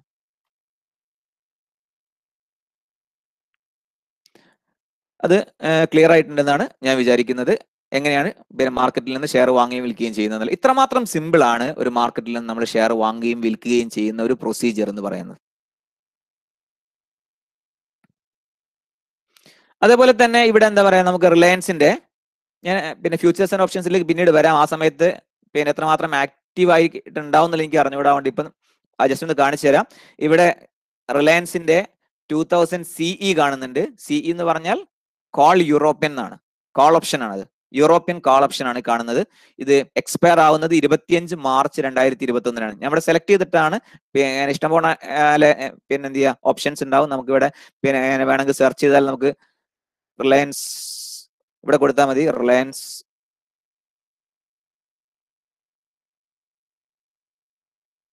CE എന്ന് കൊടുത്തു കഴിഞ്ഞാൽ ഇഷ്ടം പോലെ റിലയൻസിന്റെ കോൾ ഓപ്ഷൻ കാണാം. 1040 മുതൽക്ക് 1060 ഉണ്ട്, 1050 ഉണ്ട്, അങ്ങനെ പല വിലയുടെ കോൾ ഓപ്ഷൻ കാണാം നമുക്ക്. ഇപ്പൊ 2000 ഒക്കെയാണ് ഇപ്പോഴത്തെ വില മാർക്കറ്റ് പ്രൈസ്. പക്ഷെ ഇവിടെ നമുക്ക് കാണാം ഇഷ്ടം പോലെ വിലയുടെ കോൾ ഓപ്ഷൻസ് കാണാം. 2160 അങ്ങനെ വന്ന് ഒരുപാട് കോൾ ഓപ്ഷൻസ് നമുക്ക് കാണാൻ പറ്റും. ഇതിൽ ഏതാണ് നമുക്ക് വേണ്ടത് നമുക്ക് വാച്ച് ലിസ്റ്റിലേക്ക് ആഡ് ചെയ്തിട്ട് വാങ്ങുകയും വിൽക്കുകയും ഒക്കെ ചെയ്യാം. അതേപോലെ തന്നെ ഇവിടെ എന്തുണ്ട്, റിലയൻസിന്റെ ഫ്യൂച്ചേഴ്സ് ഇതേപോലെ തന്നെ ഞാൻ ഇവിടെ കൊടുത്തിട്ടുണ്ട്. റിലയൻസിന്റെ ഫ്യൂച്ചേഴ്സ് ഉണ്ട് ഇവിടെ കാണാൻ നിങ്ങൾക്ക്. അത് 25 മാർച്ച് എന്ന് വെച്ചാൽ ഈ മാസം ലാസ്റ്റ് തേഴ്സ്ഡേ എക്സ്പയർ ആവുന്ന ഒരു കോൺട്രാക്ട് ആണ്. അവിടെയും ബൈ സെല്ല് കൊടുക്കാനുള്ള ഓപ്ഷൻ ഉണ്ട്. നമുക്ക് എന്ത് ചെയ്യാം, അത് നമുക്ക് അവസാനം നമുക്ക് വീണ്ടും ഒന്നുകൂടി ഈ ടെർമിനലിലേക്ക് വന്നിട്ട് നമുക്കത് പറയാം. അപ്പൊ ഈ പറഞ്ഞിട്ടുള്ള ഓർഡർ ടൈപ്പുകൾ ക്ലിയർ ആയിട്ടുണ്ടാവുന്നതാണ് ഞാൻ വിചാരിക്കുന്നത്. Then next, types of trading. Day trading or intraday. Buying and selling of stock within the same trading day. ഒരേ ദിവസം തന്നെ വാങ്ങുകയും വിൽക്കുകയും ചെയ്യുന്നു. Share not credited to demat account. അവിടെ നമ്മൾ ഡിമാറ്റ് അക്കൗണ്ടിലേക്ക് ഷെയർ വരുന്നില്ല. കാരണം എന്താ, 2 ദിവസം കഴിഞ്ഞിട്ട് ഡിമാറ്റ് അക്കൗണ്ടിലേക്ക് വരുള്ളൂ. അതിന് മുമ്പേ നമ്മൾ വിറ്റ് കളയാണ്. Aim of earning speculative profit. It is speculation. അത് ഇങ്ങനെ നമ്മൾ ഒരേ ദിവസം തന്നെ വാങ്ങുകയും വിൽക്കുകയും ചെയ്യുന്ന സ്പെക്യുലേഷൻ ആണ്. അത് സ്പെക്യുലേറ്റീവ് ഇൻകം ആയിട്ടാണ് ട്രീറ്റ് ചെയ്യുക, ബിസിനസ് ഇൻകം ആയിട്ടാണ് ട്രീറ്റ് ചെയ്യുക. Margin facility available. അവിടെ നമുക്ക് എന്ത് വേണ്ട, മുഴുവൻ എമൗണ്ട് നമ്മുടെ അടുത്ത് ആവശ്യമില്ല. മാർജിൻ, ബ്രോക്കർ മാർജിൻ തരുന്നുണ്ടെങ്കിൽ ആ മാർജിൻ നമുക്ക് ഉപയോഗിക്കാം. Auto square off available. നമ്മൾ വിറ്റിട്ടില്ലെങ്കിലും വൈകുന്നേരം ആകുമ്പോൾ ആരും വിറ്റോളും, ബ്രോക്കർ തന്നെ വിറ്റോളും. Profit taxable as business income. ഇതിൽ നിന്ന് കിട്ടുന്ന വരുമാനം ബിസിനസ് ഇൻകം ആയിട്ടാണ് ടാക്സ് കണക്കാക്കുക. Then types of trading. Second one, delivery trading or investment. Buying stock for more than one day. ഒരു ദിവസത്തിൽ കൂടുതൽ നമ്മൾ ഷെയർ കൈവശം വെക്കുകയാണെന്നുണ്ടെങ്കിൽ ഡെലിവറി ട്രേഡിംഗ് ആണ്. Share credited to demat account. Share നമ്മുടെ ഡിമാറ്റ് അക്കൗണ്ടിൽ ക്രെഡിറ്റ് ആവും. Buyer get ownership of shares. നമുക്ക് ആ ഷെയറിന്റെ ഓണർഷിപ്പ് കിട്ടുന്നു. അതിൽ തന്നെ പല തരത്തിലുണ്ട്. ഒന്ന് BTST ഉണ്ട്, ബൈ ടുഡേ സെൽ ടുമാറോ, എന്ന് വെച്ചാൽ ഇന്ന് വാങ്ങുന്ന നാളെ വിൽക്കുക. അത് അല്ലെങ്കിൽ സ്വിംഗ് ട്രേഡിംഗ്. സ്വിംഗ് ട്രേഡിംഗ് എന്ന് പറഞ്ഞാൽ ഒരാഴ്ച, ഒരു മാസം ഒക്കെ ദൈർഘ്യമുള്ള പിന്നെ ട്രേഡിങ്ങിനെയാണ് സ്വിംഗ് ട്രേഡിംഗ് എന്ന് പറയാം. ഇന്ന് വാങ്ങുന്ന ഒരാഴ്ച, അല്ലെ 3 ദിവസം, 5 ദിവസം, ഒരാഴ്ച, അല്ലെ 2 ആഴ്ചയൊക്കെ നമ്മൾ മെയിൻറ്റെയിൻ ചെയ്തുകൊണ്ട് നമ്മൾ വിൽക്കുകയാണ്. അങ്ങനെ ട്രേഡിംഗ് നടത്തുന്ന ആൾക്കാരുണ്ട് കുറച്ച് ദിവസത്തേക്ക്. അതാണ് സ്വിംഗ് ട്രേഡിംഗ് എന്ന് വിളിക്കുക. പിന്നെ short term investment. Short term എന്ന് പറഞ്ഞാൽ ഏകദേശം എന്ത് ചെയ്യുക, ഒരു 1 മന്തിന്റെ ഒക്കെ മുകളിൽ, ഒരു കൊല്ലം വരെയൊക്കെ ആണെന്നുണ്ടെങ്കിൽ അത് ഷോർട്ട് ടേം ട്രേഡിംഗ് ആണ്. ലോങ് ടേം ഇൻവെസ്റ്റ്മെന്റ് എന്ന് പറഞ്ഞാൽ 1 ഇയറിന്റെ മുകളിൽ വരുന്ന എല്ലാ ഇൻവെസ്റ്റ്മെന്റും ലോങ് ടേം ഇൻവെസ്റ്റ്മെന്റ് ആണ്. ദെൻ ഷോർട്ട് സെല്ലിംഗ് എന്ന് പറയുന്ന ഒരു സംഭവമുണ്ട്. Short selling means sell first and buy later. നമ്മൾ ആദ്യം വിൽക്കുന്നു എന്നിട്ട് വാങ്ങുന്നു എന്ന് പറഞ്ഞാൽ എന്താ, എന്ന് പറഞ്ഞാൽ നമ്മൾ രാവിലെ തന്നെ എന്റെ കയ്യിൽ റിലയൻസിന്റെ ഷെയർ ഇല്ല, പക്ഷെ ഞാൻ രാവിലെ മാർക്കറ്റ് കയറി നോക്കി റിലയൻസിന്റെ ഷെയർ നല്ല മാർക്കറ്റ്, നല്ല അപ്പിൽ നിൽക്കുക, വൈകുന്നേരം ആകുമ്പോൾ അത് കുറയുമെന്ന് എനിക്ക് തോന്നുകയാണെങ്കിൽ ഞാൻ ആദ്യം സെല്ല് ചെയ്യുന്നു. എന്റെ കയ്യിൽ ഇല്ലാത്ത ഞാൻ എങ്ങനെ സെല്ല് ചെയ്യും? അവിടെ നമ്മൾ ചെയ്യുന്നത് എന്താണെന്ന് ചോദിച്ചാൽ, selling shares that are not owned by a seller and is not in his demat account. നമ്മുടെ ഡിമാറ്റ് അക്കൗണ്ടിൽ ഷെയർ ഇല്ല, എന്റെ കയ്യിൽ ഇല്ലാത്ത ഷെയർ എങ്ങനെ ഞാൻ സെല്ല് ചെയ്യും? ബ്രോക്കർ എടുത്ത് തൽക്കാലം കടം വാങ്ങിയിട്ട് സെല്ല് ചെയ്യും. ബ്രോക്കർ എടുത്തുനിന്ന് തൽക്കാലം കടം വാങ്ങിയിട്ട് ഞാൻ സെല്ല് ചെയ്യാണ്. എന്നിട്ടോ വൈകുന്നേരം ആകുമ്പോഴത്തേക്ക് എന്ത് ചെയ്യണം? ആ ഷെയർ തിരിച്ചു വാങ്ങിയിട്ട് ബ്രോക്കർക്ക് കൊടുക്കേണ്ടതുണ്ട്. ക്ലിയർ? അപ്പൊ രാവിലെ എനിക്ക് സെല്ല് ചെയ്യാം, വൈകുന്നേരത്തിനുള്ളിൽ ഞാൻ എന്ത് ചെയ്യണം? ബൈ ചെയ്യണം. ഞാൻ വാങ്ങിയില്ലെങ്കിലോ ഇൻട്രാഡേ ഓർഡർ ആണെങ്കിൽ കുഴപ്പമില്ല, ബ്രോക്കർ എന്നെ വാങ്ങിക്കോളും. പക്ഷെ അവിടെ ഞാൻ വാങ്ങിയതിനേക്കാളും കുറഞ്ഞ വിലക്കാണ്, ഞാൻ വിറ്റതിനേക്കാളും കുറഞ്ഞ വിലക്കാണ് വൈകുന്നേരം ഞാൻ തിരിച്ചു വാങ്ങുന്നതെങ്കിൽ എനിക്ക് ലാഭം കിട്ടും. ഞാൻ രാവിലെ വിറ്റതിനെക്കാട്ടിലും കൂടിയ വിലക്കാണ് ഞാൻ തിരിച്ചു വാങ്ങുന്നതെങ്കിൽ അവിടെ എനിക്ക് നഷ്ടമായിരിക്കും വരിക. Clear? Expectation of buying them when the price gets down. അപ്പൊ നമ്മൾ വാങ്ങുന്നത്, ഷോർട്ട് സെല്ലിംഗ് നടത്തുന്നത് എന്ത് പ്രതീക്ഷയിലാണ്? വാങ്ങി കഴിഞ്ഞിട്ട് ഷെയറിന്റെ വില കുറയും എന്നുള്ള പ്രതീക്ഷയിലാണ്. Okay, these shares are lend to the seller by the broker with a promise that they will be delivered back to the broker at the time of settlement. എന്നാൽ ഇൻട്രാഡേ ഓൺലി ഫോർ സ്റ്റോക്ക്. സ്റ്റോക്കിന് മാത്രമേ intraday കിട്ടുള്ളൂ, margin available ആണ്. Okay, intraday പിന്നെ സ്റ്റോക്കിന് മാത്രമല്ല, സ്റ്റോക്കിനും ഡെറിവേറ്റീവ്സിനും ഒക്കെ intraday ഉണ്ട്. പക്ഷേ ഷോർട്ട് സെല്ലിംഗ് എന്ന് പറയുന്ന സംഭവം നമ്മൾ എന്ത് ചെയ്യുക, പിന്നെ സ്റ്റോക്കുമായിട്ട് ബന്ധപ്പെടുത്തി പറയുകയാണെന്നുണ്ടെങ്കിൽ ഇവിടെ നമുക്ക് അതിന് മാർജിനും കിട്ടും. ഇൻട്രാഡേ ആണ് നമ്മൾ ചെയ്യുന്നതെങ്കിൽ ഷോർട്ട് സെല്ലിംഗ് ആണെങ്കിലും അല്ലെങ്കിൽ നമ്മൾ ബൈ ചെയ്തിട്ട് സെല്ല് ചെയ്യുകയാണെങ്കിലും ഒക്കെ നമുക്ക് അവിടെ അതിന്റെ മാർജിൻ അവൈലബിൾ ആണെന്നുള്ളത് നമ്മൾ മനസ്സിലാക്കി വെക്കുക. ഓക്കെ, ഇനി കുറച്ച് സ്റ്റോക്ക് മാർക്കറ്റ് ടെർമിനോളജിയിലേക്ക് നമുക്ക് വരാം. ഇൻവെസ്റ്റർ, സ്പെക്യുലേറ്റർ. എന്താ വ്യത്യാസം? ഇൻവെസ്റ്റർ എന്ന് പറഞ്ഞാൽ, സ്പെക്യുലേറ്റർ എന്ന് പറഞ്ഞാൽ അന്ന് തന്നെ ഡേ ട്രേഡിംഗ് നടത്തുന്ന ആൾക്കാരെ സ്പെക്യുലേറ്റർ എന്ന് വിളിക്കാം, അല്ലാത്ത ആളുകളെ നമുക്ക് ഇൻവെസ്റ്റർ എന്ന് വിളിക്കാം. Bull and bear. ആരാ ബുള്ള്, ആരാ ബിയർ? വില കൂടുമെന്നുള്ള പ്രതീക്ഷയിൽ ഷെയർ വാങ്ങിക്കൂട്ടുന്ന ആളുകളാണ് ബുൾ. വില കുറയുമെന്നുള്ള പ്രതീക്ഷയിൽ ഷെയർ വിൽക്കുന്ന ആൾക്കാരാണ് ബെയർ. ഒരേ ഇൻവെസ്റ്റേഴ്സ് തന്നെ ചിലപ്പോൾ ബുള്ളിന്റെ സ്വഭാവം കാണിക്കും, ചിലപ്പോൾ ബെയറിന്റെ സ്വഭാവം കാണിക്കും. അല്ലാതെ ബുൾ എന്ന് പറയുന്ന ഒരു കാറ്റഗറി വേറെയും ബെയർ എന്ന് പറയുന്ന ഒരു കാറ്റഗറി വേറെയും ഇല്ല. ഞാൻ തന്നെ ചിലപ്പോൾ എന്ത് ചെയ്യാം, ബുള്ളിഷ് ആയിരിക്കും, ചിലപ്പോൾ ഞാൻ തന്നെ ബെയറിഷ് ആയിരിക്കും. ദെൻ ഇൻഡൈസസ് ഓർ ഇൻഡെക്സ് നമുക്ക് കേട്ടിട്ടുണ്ടാവും, സെൻസെക്സ്, നിഫ്റ്റി. അതുപോലെ തന്നെ ഒരുപാട് ഇൻഡെക്സുകൾ ഉണ്ട് കേട്ടോ. ബോംബെ സ്റ്റോക്ക് എക്സ്ചേഞ്ചിന് തന്നെ ഒരുപാട് ഇൻഡെക്സുകൾ ഉണ്ട്. ബാങ്ക് ഇൻഡെക്സ് ഉണ്ട്, പല സെക്ടറൽ ഇൻഡെക്സസ് ഉണ്ട്. അങ്ങനത്തെ ഒരുപാട് ഇൻഡെക്സുകൾ എന്തുണ്ട്, ബോംബെ സ്റ്റോക്ക് എക്സ്ചേഞ്ചിന് തന്നെ ഉണ്ട്. അതേപോലെ എന്ത് ചെയ്യുക, NSEക്ക് ഉണ്ട് നമ്പർ ഓഫ് ഇൻഡൈസസ്. ഓക്കെ, അതിലേറ്റവും ബെഞ്ച്മാർക്ക് ഇൻഡൈസ് എന്നറിയപ്പെടുന്ന രണ്ടെണ്ണമാണ് ബോംബെ സ്റ്റോക്ക് എക്സ്ചേഞ്ചിന്റെ സെൻസെക്സും അതേപോലെ തന്നെ നാഷണൽ സ്റ്റോക്ക് എക്സ്ചേഞ്ചിന്റെ നിഫ്റ്റിയും. ഇതൊക്കെ നിങ്ങൾക്ക് തിയറി നിങ്ങൾക്ക് പഠിപ്പിച്ചിട്ടുണ്ടാവും, ഞാൻ അതിലേക്ക് വരുന്നില്ല. Then position, T1 and demat holding. ഞാനിപ്പോൾ ഒരു ഷെയർ ഇന്ന് വാങ്ങുകയാണെന്നുണ്ടെങ്കിൽ അല്ലെങ്കിൽ വിൽക്കുകയാണെന്നുണ്ടെങ്കിൽ അതെന്റെ പൊസിഷനിലാണ് വരിക. എന്ന് വെച്ചാൽ I am committing to pay a specified money for the purchase order or the sell order. അപ്പൊ ആ ഒരു ഓർഡർ ഞാൻ പ്ലേസ് ചെയ്ത് കഴിഞ്ഞാൽ മറ്റന്നാളാണ് ഷെയറിന്റെ ഡിമാറ്റ് അക്കൗണ്ടിലേക്ക് വരിക. അതിന് മുമ്പായിട്ട് അതിന്റെ പണം കൊടുത്തുകൊള്ളാം എന്നുള്ളൊരു പ്രോമിസ്, ഒരു കമ്മിറ്റ്മെന്റ് ആണത്. അതാണ് ഒരു പൊസിഷൻ എന്ന് പറഞ്ഞാൽ. എന്നാൽ ഇപ്പം ഞാൻ റിലയൻസിന്റെ ഷെയർ 2001 170 രൂപ വിലയുള്ള ഷെയർ ഞാൻ ഒന്ന് വാങ്ങിക്കഴിഞ്ഞാൽ എന്റെ പൊസിഷൻ ടാബിൽ നോക്കിയാലാണ് എനിക്കിത് കാണാൻ പറ്റുക. ഇനി നാളെ ആയി കഴിഞ്ഞാൽ അത് ട്രേഡ് 1 ഡേ ആയിട്ട് മാറും. അപ്പൊ അത് T1 എന്നുള്ള ഒരു ടാബ് ഉണ്ടാവും, അവിടെ നോക്കിയാലാണ് കാണാൻ പറ്റുക. ഇനി മറ്റന്നാൾ എത്തിക്കഴിഞ്ഞാൽ അതിന്റെ ഡിമാറ്റ് ടാബ് അല്ലെങ്കിൽ holding tab, demat and holding എന്ന് പറയുന്ന ആ ടാബിൽ കാണാൻ വേണ്ടിയിട്ട് പറ്റും. Then open, high, low, close. Open, high, low, close, OHLC എന്ന് പറയുന്ന സംഭവമുണ്ട്. എന്ന് വെച്ചാൽ ഇന്നിപ്പോ മാർക്കറ്റ് രാവിലെ എന്ത് വിലക്കാണ് ആ ഷെയർ ഓപ്പൺ ആയത്, ഇന്ന് ഈ ഒരു സമയത്തിനുള്ളിൽ ഇത് നമുക്ക് എന്ത് ചെയ്യാം, ഓപ്പൺ, ഹൈ, ലോ, ക്ലോസ് ഒക്കെ വേണമെങ്കിൽ ഒരു മിനിറ്റത്തെ എടുക്കാം, ഒരു മണിക്കൂറത്തെ എടുക്കാം, ഒരു ദിവസത്തിലത്തെ എടുക്കാം, ഒക്കെ എടുക്കാം. അപ്പൊ എന്ത് വിലക്ക് ഷെയർ ഓപ്പൺ ആയി, അത് ഏത് വരെ മുകളിലോട്ട് പോയി, എത്രമാത്രം താഴോട്ട് പോയി, ദെൻ ക്ലോസ്, എന്ത് വിലക്കാണ് ക്ലോസ് ചെയ്തത്, ഇത് കാണിക്കുന്നതാണ് OHLC. Then 52 week high low എന്ന് പറയുന്ന കോൺസെപ്റ്റ് ഉണ്ട്. ഒരു ഷെയർ 52 വീക്ക് എന്ന് വെച്ചാൽ ഒരു വർഷത്തിൽ എന്ത് വില വരെ മാക്സിമം പോയിട്ടുണ്ട്, എന്ത് വില വരെ താഴോട്ട് പോയിട്ടുണ്ട്, അത് കാണാൻ വേണ്ടി പറ്റും നമുക്ക്. ഇതൊക്കെ നമുക്ക് എന്ത് ചെയ്യാം, ഷെയർ ബ്രോക്കറുടെ ടെർമിനലിൽ കാണാൻ പറ്റും. അതേപോലെ വോളിയം നമുക്ക് കാണാൻ പറ്റും, എത്രമാത്രം ഷെയറിന് എത്രമാത്രം വോളിയത്തിൽ ട്രേഡ് നടക്കുന്നുണ്ട് എന്നുള്ളത്. അതേപോലെ ബിഡ് ആൻഡ് ആസ്ക് പ്രൈസ് നമുക്ക് കാണാൻ വേണ്ടി പറ്റും, എത്രമാത്രം ആ വിലക്ക് ആൾക്കാർ വാങ്ങാൻ വേണ്ടി ഓർഡർ കൊടുത്തിട്ടുണ്ട്, എന്ത് വിലക്കൊക്കെ ആൾക്കാർ വിൽക്കാൻ വേണ്ടി ഓർഡർ കൊടുത്തിട്ടുണ്ട്. അതിന് കുറച്ച് ഓർഡറുകൾ നമുക്ക് കാണാൻ വേണ്ടിയിട്ട് പറ്റും. Bid and ask price ladder എന്ന് പറയുന്ന ഒരു സംഭവം ഉണ്ട്, കാണിച്ചു തരാം. Then bid and ask quantity, എത്ര ക്വാണ്ടിറ്റി ആൾക്കാർ വാങ്ങാൻ കൊടുത്തിട്ടുണ്ട്, എത്ര ക്വാണ്ടിറ്റി ആൾക്കാർ വിൽക്കാൻ കൊടുത്തിട്ടുണ്ട്. ബിഡ് എന്ന് പറഞ്ഞാൽ എന്താ, ഇവിടെ ബിഡ് എന്ന് പറഞ്ഞാൽ വാങ്ങാൻ വേണ്ടി കൊടുക്കുന്ന ഓർഡറിനെയാണ് ബിഡ് എന്ന് പറയുക. ആസ്ക് എന്ന് പറഞ്ഞാൽ വിൽക്കാൻ വേണ്ടി കൊടുത്തിരിക്കുന്ന ഓർഡറിനെയാണ് നമ്മൾ ആസ്ക് എന്ന് വിളിക്കുന്നത്, മനസ്സിലാക്കുക. Upper circuit and lower circuit എന്ന് പറയുന്നത്, ഓരോ ഷെയറിനും ചില അപ്പർ സർക്യൂട്ടും ലോവർ സർക്യൂട്ടും ഉണ്ട്.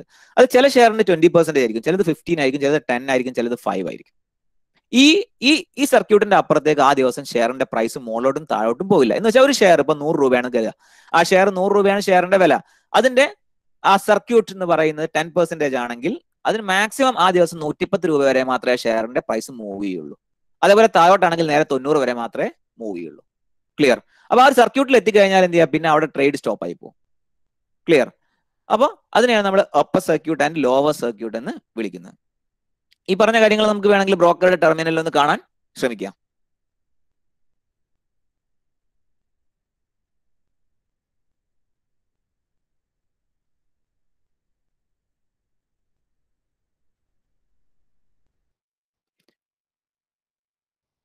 ഇവിടെ റിലയൻസിന്റെ ഇക്വിറ്റിയാണ് ഞാൻ എടുക്കുന്നതെങ്കിൽ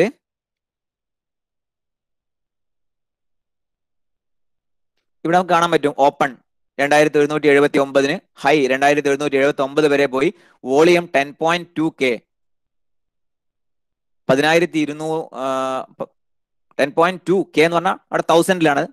ദെൻ ക്ലോസ് 2179.2, ലോ 2178.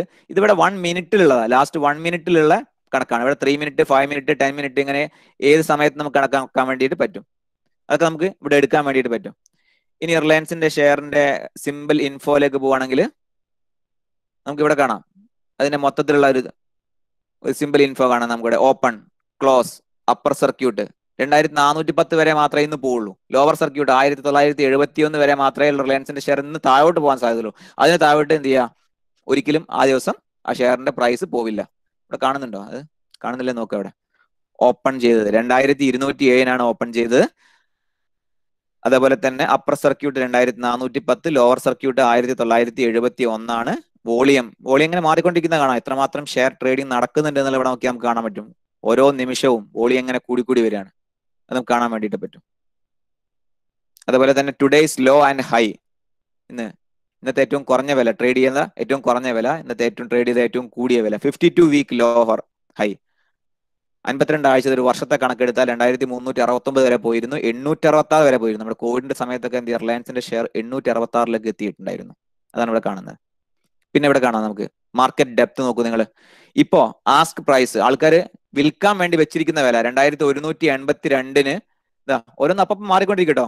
82-ന് 48 ക്വാണ്ടിറ്റി, 82-ന് ഇപ്പൊ 170 ക്വാണ്ടിറ്റി വിൽക്കാനുണ്ട്. ഇതാ ഇങ്ങനെ മാറിക്കൊണ്ടേയിരിക്കും. എത്ര പേര് എന്ത് ചെയ്യാം, വിൽക്കാൻ വേണ്ടി വെച്ചിട്ടുണ്ട്. വിൽക്കാൻ വേണ്ടി വെച്ചതിൽ ഏറ്റവും ടോപ്പിൽ വരുന്ന കുറച്ച് വിലയാണ് ഇവിടെ കാണിക്കുന്നത്. അതേപോലെ എന്ത് ചെയ്യാം, ഇവിടെ ബിഡ് പ്രൈസ്, വാങ്ങാൻ വേണ്ടി ആൾക്കാർ ലിമിറ്റ് പ്രൈസ് കൊടുത്തിട്ടുണ്ടാവും. ആ ലിമിറ്റ് പ്രൈസ് ഇങ്ങനെ കാണിക്കുന്നത് ഓരോ നിമിഷവും മാറിക്കൊണ്ടിരിക്കും. കാരണം അത് അങ്ങനെ കൊടുക്കുന്നതനുസരിച്ച് ഇവിടെ എന്ത് വിറ്റ് പോകുന്നുണ്ടാവും. അപ്പൊ ഇതിങ്ങനെ മാറിക്കൊണ്ടേയിരിക്കും. ഇതിന് നമ്മൾ ആസ്ക് ബിഡ് ലേഡർ എന്നാണ് നമ്മൾ അതിനെ വിളിക്കുക. അപ്പൊ അത് നോക്കിയാൽ നമുക്ക് ഏകദേശം പിന്നെ ഏറ്റവും കൂടുതൽ ഡിമാൻഡ് ഇപ്പൊ ഇവിടെ നോക്കിക്കഴിഞ്ഞാൽ എന്ത് ചെയ്യുക, വിൽക്കാൻ വേണ്ടിയിട്ട് പൊതുവെ എന്ത് ചെയ്യുക 7 ലക്ഷത്തി ചില്ലാനം ആൾക്കാർ വിൽക്കാൻ വേണ്ടിയിട്ട് ഇവിടെ ഉണ്ട്. അതേസമയം വാങ്ങാൻ വേണ്ടി 2,94,387 പേരേ ഉള്ളൂ. എന്ന് വെച്ചാൽ വിൽപ്പനയാണ് കുറച്ചുകൂടി കൂടുതൽ സ്ട്രോങ് ആയിട്ട് നടക്കുന്നത്. അതുകൊണ്ടാണ് ഷെയറിന്റെ വില എന്ന് താഴോട്ട് പോയത് നമുക്ക് മനസ്സിലാക്കാൻ വേണ്ടിയിട്ട് പറ്റും. അപ്പൊ ഇങ്ങനെയുള്ള കാര്യങ്ങളൊക്കെ നമുക്ക് ഈ ഒരു ട്രേഡിംഗ് ടെർമിനലിൽ കയറി കഴിഞ്ഞാൽ മാത്രമേ മനസ്സിലാക്കാൻ പറ്റുള്ളൂ. അതുകൊണ്ടാണ് ഞാൻ ഇന്ന് കുറച്ച് നേരത്തെ സ്റ്റാർട്ട് ചെയ്യാൻ വേണ്ടി പറഞ്ഞത്. നമുക്ക് ആ ഒരു ടെർമിനൽ നമുക്ക് കാണാൻ വേണ്ടിയിട്ടാണ്. ഓക്കെ, ഇനി next one penny stocks. Penny stocks എന്ന് പറഞ്ഞാൽ 10 രൂപയിലൊക്കെ താഴെ വിലയുള്ള പിന്നെ സ്മോൾ ക്യാപ് കമ്പനികളുടെ, വലിയ മാർക്കറ്റ് ക്യാപിറ്റലൈസേഷൻ ഇല്ലാത്ത കമ്പനികളുടെ ഷെയറിനെയാണ് പെന്നി സ്റ്റോക്സ് എന്ന് പറഞ്ഞാൽ. ചില ആൾക്കാർക്ക് അത്തരം ഷെയർ വാങ്ങാൻ താല്പര്യം.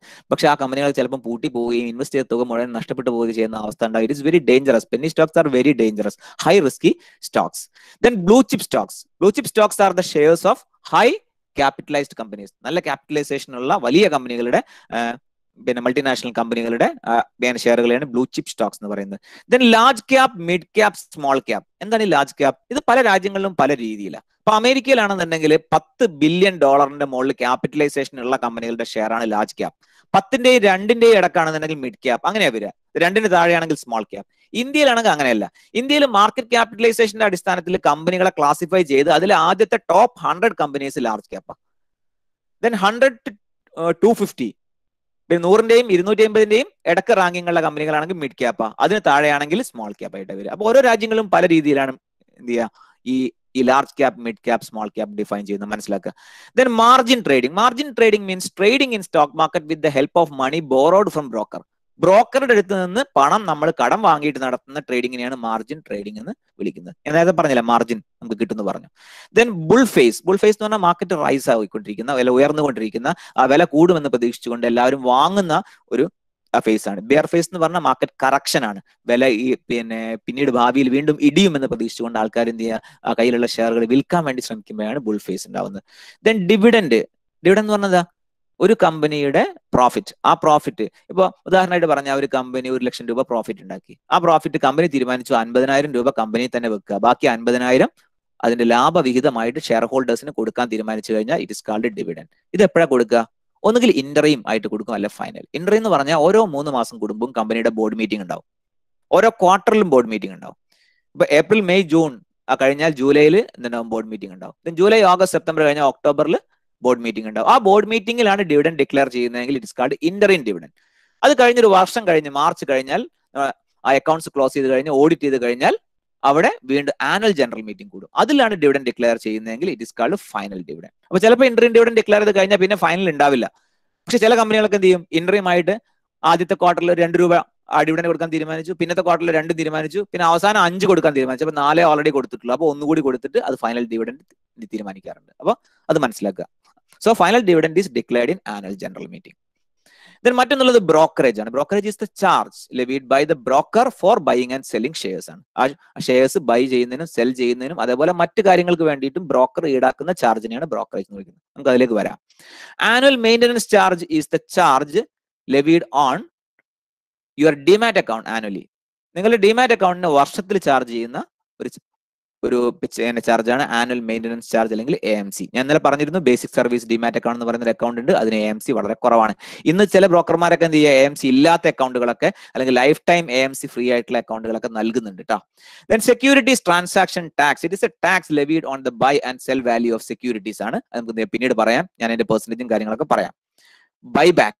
ബൈബാക്ക് എന്ന് പറഞ്ഞാൽ ഒരു കമ്പനിയുടെ ഷെയർ ആ കമ്പനി തന്നെ തിരിച്ചു വാങ്ങുമ്പോഴാണ് അതിനെ ബൈബാക്ക് എന്ന് പറയാം. പൊതുവെ ഇന്നിപ്പോ ഒരു കമ്പനിയുടെ ഷെയർ 220 രൂപക്കാണ് വിൽക്കുന്നതെങ്കിൽ ചിലപ്പോൾ ബൈബാക്ക് ഓഫർ അതിനെക്കാട്ടും മുകളിലായിരിക്കും, 250 ആയിരിക്കും കമ്പനി തിരിച്ചു വാങ്ങാൻ വേണ്ടി വെക്കുക. അപ്പൊ അത്ര ഓഫർ ഉണ്ടെങ്കിൽ നമുക്ക് എന്ത് ചെയ്യും, മാർക്കറ്റ് വിലനെക്കാട്ടും കൂടുതൽ വിലക്ക് കമ്പനിക്ക് തന്നെ ഷെയർ വിൽക്കാൻ വേണ്ടിയിട്ട് പറ്റും. അപ്പൊ കമ്പനിയുടെ ഷെയർ ക്യാപിറ്റൽ റെഡ്യൂസ് ചെയ്യാണ് അവിടെ ചെയ്യുന്നത്. ഇത് നല്ല പ്രോഫിറ്റബിൾ ആയിട്ടുള്ള അല്ലെങ്കിൽ ഹൈ ഇൻവെസ്റ്റ്മെന്റ് പൊട്ടൻഷ്യൽസ് ഉള്ള കമ്പനികളാണ് പൊതുവെ ബൈബാക്ക് ഓഫർ ചെയ്യുന്നത്. Then how to analyze a share? Next topic. Fundamental analysis is the first one. Technical analysis ഞാൻ ഇപ്പം ഇന്ന് കവർ ചെയ്യുന്നില്ല. എന്താണ് fundamental analysis? Fundamental analysis is the analysis of economy, industry and company. മൂന്ന് കാര്യങ്ങളാണ് നമ്മൾ analyse ചെയ്യുന്നത്. ലോങ് ടേം ആയിട്ട് നമ്മൾ ഇൻവെസ്റ്റ് ചെയ്യാൻ വേണ്ടി ഒരു ഷെയർ സെലക്ട് ചെയ്യുമ്പോൾ we have to analyse its fundamentals. ആദ്യം നമ്മൾ ഇക്കോണമി അനാലിസിസ് നടത്തണം. For example, I want to invest money in a battery company. ഒരു ബാറ്ററി കമ്പനിയിൽ ഞാൻ ഇൻവെസ്റ്റ് ചെയ്യാൻ വേണ്ടി വിചാരിക്കുകയാണെന്ന് കരുതുക. ഓക്കെ, അങ്ങനെയാണെങ്കിൽ ആദ്യം ഞാൻ ഇക്കോണമി അനലൈസ് ചെയ്യും. ഇന്ത്യൻ ഇക്കോണമി ഇപ്പോൾ കോവിഡ് ഒക്കെ കഴിഞ്ഞ് മുക്തമായി ഇനി ഏകദേശം ഇക്കോണമി മുകളിലോട്ട് പോകാനാണോ സാധ്യത, അല്ലെങ്കിൽ ഇനിയും കോവിഡ് രൂക്ഷമായിട്ട് താഴോട്ട് പോകാൻ സാധ്യതയുണ്ടോ? ആദ്യം ഞാൻ അതാണ് അനലൈസ് ചെയ്യേണ്ടത്. ഏകദേശം എന്തെങ്കിലും മരുന്നൊക്കെ എത്തി തുടങ്ങി, സ്വാഭാവികമായിട്ടും ഇക്കോണമി മുകളിലോട്ടാണ് പോവുക എന്ന് ഞാൻ മനസ്സിലാക്കി കഴിഞ്ഞാൽ, അതേപോലെ എന്തെങ്കിലും മറ്റു റിപ്പോർട്ടുകളൊക്കെ നോക്കുന്നു, ഇന്ത്യൻ ഇക്കോണമിയുടെ നെക്സ്റ്റ് ഇയറിലെ ഒരു എസ്റ്റിമേഷൻ അതൊക്കെ നോക്കുമ്പോൾ എന്ത് ചെയ്യുക, അതൊക്കെ മുന്നോട്ട് പോകാനാണ്, ആ GDP ഗ്രോത്ത് റേറ്റ് ഒക്കെയാണ് എന്ത് ചെയ്യുക ഇനി പ്രതീക്ഷിക്കുന്നതെന്ന് എന്നൊക്കെ മനസ്സിലാക്കി കഴിഞ്ഞാൽ നമ്മൾ ഇക്കോണമി അനാലിസിസ് അവസാനിക്കുന്നു. We are okay. രണ്ടാമത് നമ്മൾ ഇൻഡസ്ട്രി അനാലിസിസ് എടുക്കേണ്ടത് എന്ന് വെച്ചാൽ ആ ബാറ്ററി ഇൻഡസ്ട്രി എന്ന് പറയുന്ന ഇൻഡസ്ട്രി നല്ലതാണെന്ന് നോക്കണം. ഇപ്പൊ ഇലക്ട്രിക് വാഹനങ്ങളൊക്കെ വരാൻ പോവാണ്. എല്ലാ ഇലക്ട്രിക് വാഹനത്തിനും എന്ത് വേണം? ബാറ്ററി വേണം, അല്ലെ? സോളാർ എനർജി വരാൻ വേണ്ടി പോകുന്നു, അതിനെന്ത് വേണം? ബാറ്ററി വേണം. സ്വാഭാവികമായിട്ടും നല്ല പ്രോസ്പെക്ട് അവിടെ ഉണ്ടെന്ന് നമുക്ക് മനസ്സിലാക്കാം. So there is no problem. Industry analysis is also okay. മൂന്നാമത് നമ്മൾ ഇതിലേക്ക് വരുന്ന company analysis. It is the most crucial element of fundamental analysis. അവിടെ നമ്മൾ കമ്പനിയെ കുറിച്ച് നമ്മൾ പഠനം നടത്തണം. എന്താണ് കമ്പനി എന്ന് തുടങ്ങി, ആരാണ് അതിന്റെ പ്രൊമോട്ടേഴ്സ്, അവർ കഴിവുള്ള ആൾക്കാരാണോ? കമ്പനിയുടെ 10 കൊല്ലത്തെ profit and loss account balance sheet എടുത്ത് പരിശോധിക്കുന്നു, അതിന്റെ പ്രോഫിറ്റബിലിറ്റി ശരിയാണോ? അതിന്റെ സെയിൽസ് ഓരോ വർഷവും അതിന്റെ സെയിൽസ് കൂടി വരുന്നുണ്ടോ നോക്കണ്ടേ നമ്മള്? സെയിൽസ്, കാരണം എന്താ, പ്രോഫിറ്റ് കൂടിയിട്ട് മാത്രം കാര്യമില്ല, സെയിൽസ് കൂടണം. സെയിൽസ് കൂടിയ കമ്പനി മാത്രമേ ഗ്രോത്ത് എന്ന് പറയാൻ വേണ്ടി പറ്റുള്ളൂ. അതുപോലെ കമ്പനിയുടെ ഒരുപാട് റേഷ്യോസ് ഉണ്ട്. ആ റേഷ്യോസ് വെച്ച് നമ്മൾ അനലൈസ് ചെയ്യണം. കമ്പനി എന്ത് ബിസിനസ്സാണ് നടത്തുന്നത് നോക്കണം. നമുക്ക് അറിയാത്തൊരു ബിസിനസ് ഉള്ള കമ്പനി ഒരിക്കലും നമ്മൾ ഇൻവെസ്റ്റ് ചെയ്യരുത്. കമ്പനി എന്ത് ബിസിനസ് ആണ് ചെയ്യുന്നത് നോക്കണം. All these R company analysis. അതിനുശേഷം വേണം നമ്മൾ ഓക്കെ ആണെങ്കിൽ ഈ റേഷ്യോസ് ഒക്കെ നോക്കി, ആ റേഷ്യോസ് ഒക്കെ സാറ്റിസ്ഫൈഡ് ആണെങ്കിൽ, റേഷ്യോ പഠിച്ചിട്ടുണ്ടാവും ഇപ്പൊ നിങ്ങൾ, ആ റേഷ്യോ ഒക്കെ നോക്കി സാറ്റിസ്ഫൈഡ് ആണെങ്കിലാണ് നമ്മൾ എന്ത് ചെയ്യുന്നത്? ആ ഷെയർ സെലക്ട് ചെയ്യുന്നത്. ഇങ്ങനെ ആ ഇക്കോണമിയെ, ഇൻഡസ്ട്രി അല്ലെങ്കിൽ കമ്പനിയെ അനലൈസ് ചെയ്യുന്ന ഒരു പ്രോസസ്സിനെയാണ് നമ്മൾ ഫണ്ടമെന്റൽ അനാലിസിസ് എന്ന് വിളിക്കുന്നത്. It is the analysis of the fundamental elements of A stock and company. Then next one is technical analysis. It is the analysis by using past data or trend. ഒരു ഷെയറിന്റെ വില ഇക്കഴിഞ്ഞ കുറച്ച് സമയം, അല്ലെങ്കിൽ പിന്നെ ഇന്നത്തെ ഡാറ്റ, അല്ലെ തൊട്ട് മുമ്പത്തെ ഒരാഴ്ചത്തെ ഡാറ്റ, അല്ലെ ഒരു മാസത്തെ, ഒരു വർഷത്തെ, അല്ലെങ്കിൽ എന്ത് ചെയ്യുക 4-5 വർഷത്തെ അതിന്റെ പ്രൈസ് ട്രെൻഡ് നോക്കിയിട്ട് സ്റ്റാറ്റിസ്റ്റിക്കലി അതിന്റെ വില കൂടാമോ കുറയാണോ ചെയ്യാൻ വേണ്ടി പോവുക ഇന്ന് നാളെ എന്നൊക്കെ പ്രെഡിക്റ്റ് ചെയ്യുന്ന ഒരു അനാലിസിസ് ആണ് technical analysis. So it is the analysis by using past data or trends. നമ്മൾ പറഞ്ഞു കമ്പനി അനാലിസിസ്. കമ്പനി അനാലിസിസിൽ നമുക്ക് ചില റേഷ്യോസ് നിങ്ങളുടെ സിലബസിലൊക്കെ കാണുന്നുണ്ട്. ഞാൻ ഒന്ന് ജസ്റ്റ് ഒന്ന് പരിചയപ്പെടുത്തിയിട്ട് നമുക്ക് പോവാം. ഏർണിംഗ്സ് പെർ ഷെയർ എന്ന് പറയുന്ന റേഷ്യോ ഉണ്ട്, EPS. എന്താ ഏർണിംഗ്സ് പെർ ഷെയർ? ചെറിയൊരു ഉദാഹരണം പറയാം ഞാൻ. ഒരു 4 സുഹൃത്തുക്കൾ ഒരു കമ്പനിയാണെന്ന് കരുതാം. നമ്മൾ അതിന് ഒരുപാട് ഷെയർ ഹോൾഡർ ഉണ്ടാവും. പൊതുവെ നമ്മൾ മനസ്സിലാക്കുക 4 ഷെയർ ഹോൾഡർ ആണ് കമ്പനിക്കുള്ളതെന്ന് കരുതുക. ഓരോരുത്തരും ഓരോ ലക്ഷം രൂപ വീതം കോൺട്രിബ്യൂട്ട് ചെയ്തിട്ടുണ്ട്. 4 ഷെയർ ആണ് കമ്പനിക്കുള്ളത്, 4 ഷെയർ ഹോൾഡേഴ്സ് ആണുള്ളത്, ഓരോരുത്തരും ഓരോ ലക്ഷം. അപ്പൊ മൊത്തം എത്ര? കമ്പനിയുടെ ക്യാപിറ്റൽ 4 ലക്ഷം രൂപ ക്യാപിറ്റൽ ഉണ്ട് കമ്പനിക്ക്. ക്ലിയർ ആണല്ലോ? ബാക്കിയുള്ള എല്ലാ റേഷ്യോസിനും നമുക്ക് ഇതേ ഉദാഹരണം വേണം മനസ്സിലാക്കുക. അപ്പൊ 4 ലക്ഷം രൂപയാണ് കമ്പനിക്ക് ക്യാപിറ്റൽ ഉള്ളത്. ഇനി ആ കമ്പനി ആ വർഷം 1 ലക്ഷം രൂപ ലാഭം ഉണ്ടാക്കി. 1 ലക്ഷം രൂപ ലാഭം ഉണ്ടാക്കി ആ കമ്പനി. നെറ്റ് പ്രോഫിറ്റ്, ടാക്സും ഇൻട്രസ്റ്റും ഒക്കെ കൊടുത്തു കഴിഞ്ഞ് 1 ലക്ഷം രൂപ കമ്പനിക്ക് പ്രോഫിറ്റ് ഉണ്ട്. എത്ര ഷെയറേ ഉള്ളൂ? ആകെ 4 ഷെയറേ ഉള്ളൂ.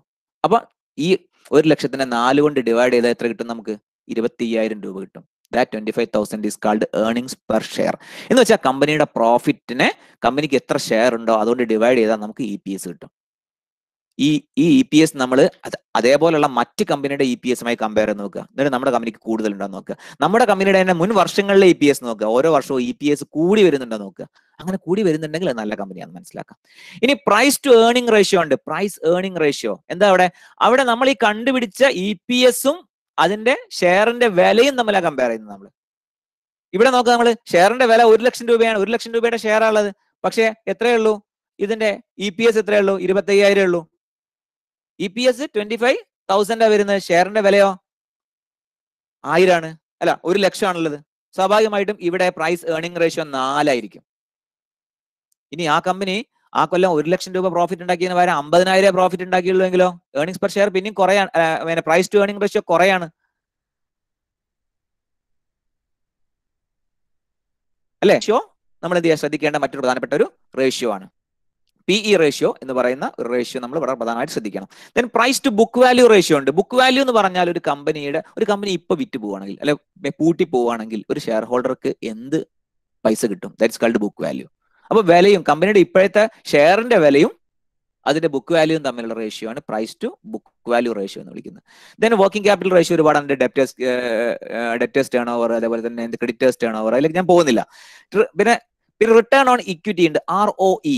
ROE എന്ന് പറഞ്ഞാൽ ഒരു ഇക്വിറ്റി ഷെയർ ഹോൾഡർക്ക് എത്ര ശതമാനം റിട്ടേൺ ഉണ്ടാക്കി തരാൻ ആ കമ്പനിക്ക് പറ്റുന്നുണ്ട് എന്ന് വെച്ചാൽ നമ്മൾ 1 ലക്ഷം രൂപ ഇൻവെസ്റ്റ് ചെയ്തിട്ടുണ്ടെങ്കിൽ ഇപ്പം 25,000 രൂപയാണെന്ന് കരുതുക. 25,000 രൂപയാണ് കിട്ടുന്നത്. 1 ലക്ഷം രൂപയാണ് ഒരാൾ ഇൻവെസ്റ്റ് ചെയ്തത്, അയാൾക്ക് 25,000 രൂപ കിട്ടുന്നുണ്ടെങ്കിൽ അവിടെ 25% ROE ഉണ്ടെന്ന് പറയാം. അപ്പൊ ROE എത്ര കൂടിയാലും അത്രയും മെച്ചാ. അപ്പൊ നല്ല ROE ഉള്ള കമ്പനികളാണ് നമ്മൾ സെലക്ട് ചെയ്യേണ്ടത്. Then ഡെപ്റ്റ് equity ratio. ഡെപ്റ്റ് equity ratio 1:1 എന്ന് പറഞ്ഞാൽ 1:1 ഡെപ്റ്റ് ഇക്വിറ്റി റേഷ്യോ 2 എന്ന് പറഞ്ഞാൽ 2:1. ഡെപ്റ്റ് ഇക്വിറ്റി റേഷ്യോ 2 എന്ന് പറഞ്ഞാൽ അതിന്റെ അർത്ഥം മൊത്തം ഇക്വിറ്റി ക്യാപിറ്റലിന്റെ ഡബിൾ ഉണ്ട് അവിടെ, ഡെപ്റ്റ് അല്ല കടം ഉണ്ട്. അപ്പൊ കടം കൂടുതലുള്ള കമ്പനികൾ നല്ലതല്ല. ഡെപ്റ്റ് ഇക്വിറ്റി റേഷ്യോ 1 അല്ല 1 താഴെയുള്ള കമ്പനികളാണ് നല്ലത്. Then dividend yield ratio, dividend pay out ratio, 2 ഉണ്ട്. ഞാൻ നേരത്തെ പറഞ്ഞ എക്സാമ്പിളിലേക്ക് വരാൻ ഞാൻ. അപ്പോൾ 1 ലക്ഷം രൂപ ലാഭം ഉണ്ടാക്കി, അതിൽ 60,000 രൂപ അവിടെ തന്നെ കമ്പനി തന്നെ മാറ്റി ഇൻവെസ്റ്റ് ചെയ്യാൻ കമ്പനി തീരുമാനിച്ചു, ബാക്കി 40,000 ഡിവിഡൻഡ് ആയി കൊടുക്കാനും തീരുമാനിച്ചു. അങ്ങനെയാണെങ്കിൽ dividend pay out ratio 40%. 60% retain ചെയ്തു, 40% ഡിവിഡൻഡ് ആയി കൊടുക്കാൻ തീരുമാനിച്ചു. Dividend pay out ratio is 40%. ഇനി ഡിവിഡൻഡ് ഈൽഡ് എന്ന് പറഞ്ഞാലോ, ഈ 1 ലക്ഷം രൂപ കയ്യിലുള്ള ഒരാൾക്ക് എത്ര ഡിവിഡൻഡ് കിട്ടും? അവിടെ മൊത്തം 40,000 ഡിവിഡൻഡ് കൊടുക്കുന്നത് അല്ലെ? 4 പേർക്കും കൂടി 40,000 ഡിവിഡൻഡ് കൊടുക്കുന്നില്ല. അപ്പൊ ഒരാൾക്ക് എത്ര കിട്ടുള്ളൂ? 10,000 രൂപ കിട്ടുള്ളൂ. അപ്പൊ 1 ലക്ഷം രൂപയുടെ ഷെയർ കൈവശമുള്ള 10,000 രൂപ മാത്രമേ ഡിവിഡൻഡ് കിട്ടുന്നുള്ളൂ. അപ്പൊ ഡിവിഡൻഡ് ഈൽഡ് എന്ന് പറഞ്ഞാൽ അവിടെ 10%. അപ്പൊ ഇതൊക്കെ എത്രമാത്രം കൂടുതലുണ്ടോ അത് നല്ലതാ. ഡെപ്റ്റ് ഇക്വിറ്റി റേഷ്യോ എത്രമാത്രം കുറവുണ്ടോ അത് നല്ലതാ. ചില റേഷ്യോസ് കൂടുതൽ ഉണ്ടെങ്കിലാണ് നല്ലത്, ചില റേഷ്യോസ് കുറവുണ്ടെങ്കിലാണ് നല്ലത്. അതൊക്കെ നോക്കിയിട്ടാണ് നമ്മൾ ഷെയർ തീരുമാനിക്കുന്നത്. അതേപോലെ പ്രൈസ് സെയിൽസ് റേഷ്യോ, മൊത്തം സെയിൽസ് ഡിവൈഡഡ് ബൈ എത്ര ഷെയർ ഉണ്ട് നോക്കുക. അപ്പൊ ഒരു ഷെയറിന് അപ്ലിക്കബിൾ ആയിട്ടുള്ള സെയിൽസ് വാല്യൂ എത്രയാണെന്ന് നോക്കുക. അങ്ങനെ ആ പ്രൈസും സെയിൽസും തമ്മിലുള്ള വ്യത്യാസമാണ് അവിടെ അനലൈസ് ചെയ്യുന്നത്. ഇങ്ങനെയുള്ള കുറെ റേഷ്യോസ് ഉണ്ട്, നമുക്ക് നോക്കാം. Then what are the charges? നമ്മൾ ഷെയർ ട്രേഡിംഗ് നടത്തുമ്പോൾ എന്തൊക്കെ ചാർജുകളാണ് കൊടുക്കേണ്ടത്? ഫിക്സഡ് ആയിട്ടുള്ള ചാർജ് ഉണ്ട്. ഒന്ന് അക്കൗണ്ട് ഓപ്പൺ ചെയ്യാനുള്ള ചാർജ് ഉണ്ട്. ആനുവൽ മെയിൻ്റനൻസ് ചാർജ്, ചില കമ്പനികളൊക്കെ അക്കൗണ്ട് ഓപ്പണിംഗ് ചാർജ് ചില ബ്രോക്കർമാരൊക്കെ ഫ്രീ ആക്കി തരുന്നുണ്ട്. ആനുവൽ മെയിൻ്റനൻസ് ചാർജ് 400 രൂപ മുതൽ 900 രൂപ വരെ ചാർജ് ചെയ്യുന്നുണ്ട്. BSDA ആണെങ്കിൽ ഞാൻ നേരത്തെ പറഞ്ഞിട്ടുണ്ട് 100 രൂപ മതി. Annual maintenance charge of trading account, trading അക്കൗണ്ടിന് ആനുവൽ മെയിൻ്റനൻസ് ചാർജ് പൊതുവെ ആരും ഇപ്പൊ ഈടാക്കുന്നില്ല, 0 ആണ് ഇപ്പം. അതേപോലെ കസ്റ്റോഡിയൻ ഫീ ഉണ്ട്, അത് ഡെപ്പോസിറ്ററി ഈടാക്കുന്നതിനൊക്കെ എന്ത് ചെയ്യുക, വളരെ ചെറിയ ആ തുക മാത്രമേ വരുന്നുള്ളൂ. ഇനി നമ്മൾ ഷെയർ ട്രേഡ് ചെയ്യുന്ന സമയത്ത് വരുന്ന ട്രാൻസാക്ഷൻ ചാർജ് ഉണ്ട്. ഒന്ന് ബ്രോക്കറേജ് ബ്രോക്കർമാർ ഈടാക്കുന്നതാണ്. ചില ബ്രോക്കർമാരൊക്കെ മാക്സിമം 20 രൂപയാണ് ഈടാക്കുന്നത്. എത്ര ലക്ഷം രൂപയാണെങ്കിലും മാക്സിമം ഒരു ട്രേഡിന് 20 രൂപയ്ക്ക് ഈടാക്കുന്ന ബ്രോക്കർമാരുണ്ട്. ചിലർ ഫിക്സഡ് പെർസെൻറ്റേജ് ഈടാക്കുക, 0.1% അല്ലെ 0.01%, 0.05% എന്നൊക്കെ പറഞ്ഞുകൊണ്ട് ചിലർ അങ്ങനെ ഈടാക്കുക മൊത്തം വാല്യൂവിന്റെ. അങ്ങനെയാണ് ഈടാക്കുന്നതെങ്കിൽ നമ്മൾ കൂടുതൽ തുക വാങ്ങുകയും വിൽക്കുകയും ചെയ്താൽ നല്ല ബ്രോക്കറേജ് കൊടുക്കേണ്ടി വരും. അതേസമയം ഡിസ്കൗണ്ട് ബ്രോക്കർമാരൊക്കെ അല്ലെ ഓൺലൈൻ ബ്രോക്കർമാരൊക്കെ പൊതുവെ ഫിക്സഡ് റേറ്റ് ആണ്.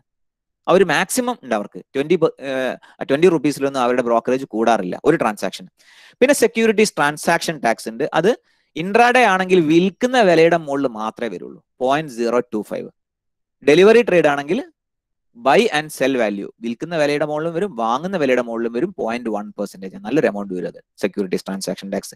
പിന്നെ GST വരും, SGST, CGST, IGST 18%. അത് സെബിയുടെ ചില ചാർജ് ഉണ്ട്, വളരെ ചുരുക്കമാണ്. 10 രൂപയെ മറ്റേ ഉള്ളൂ, 1 കോടിക്ക് 5 കോടിക്കൊക്കെ 10 രൂപയെ മറ്റേ ഉള്ളൂ.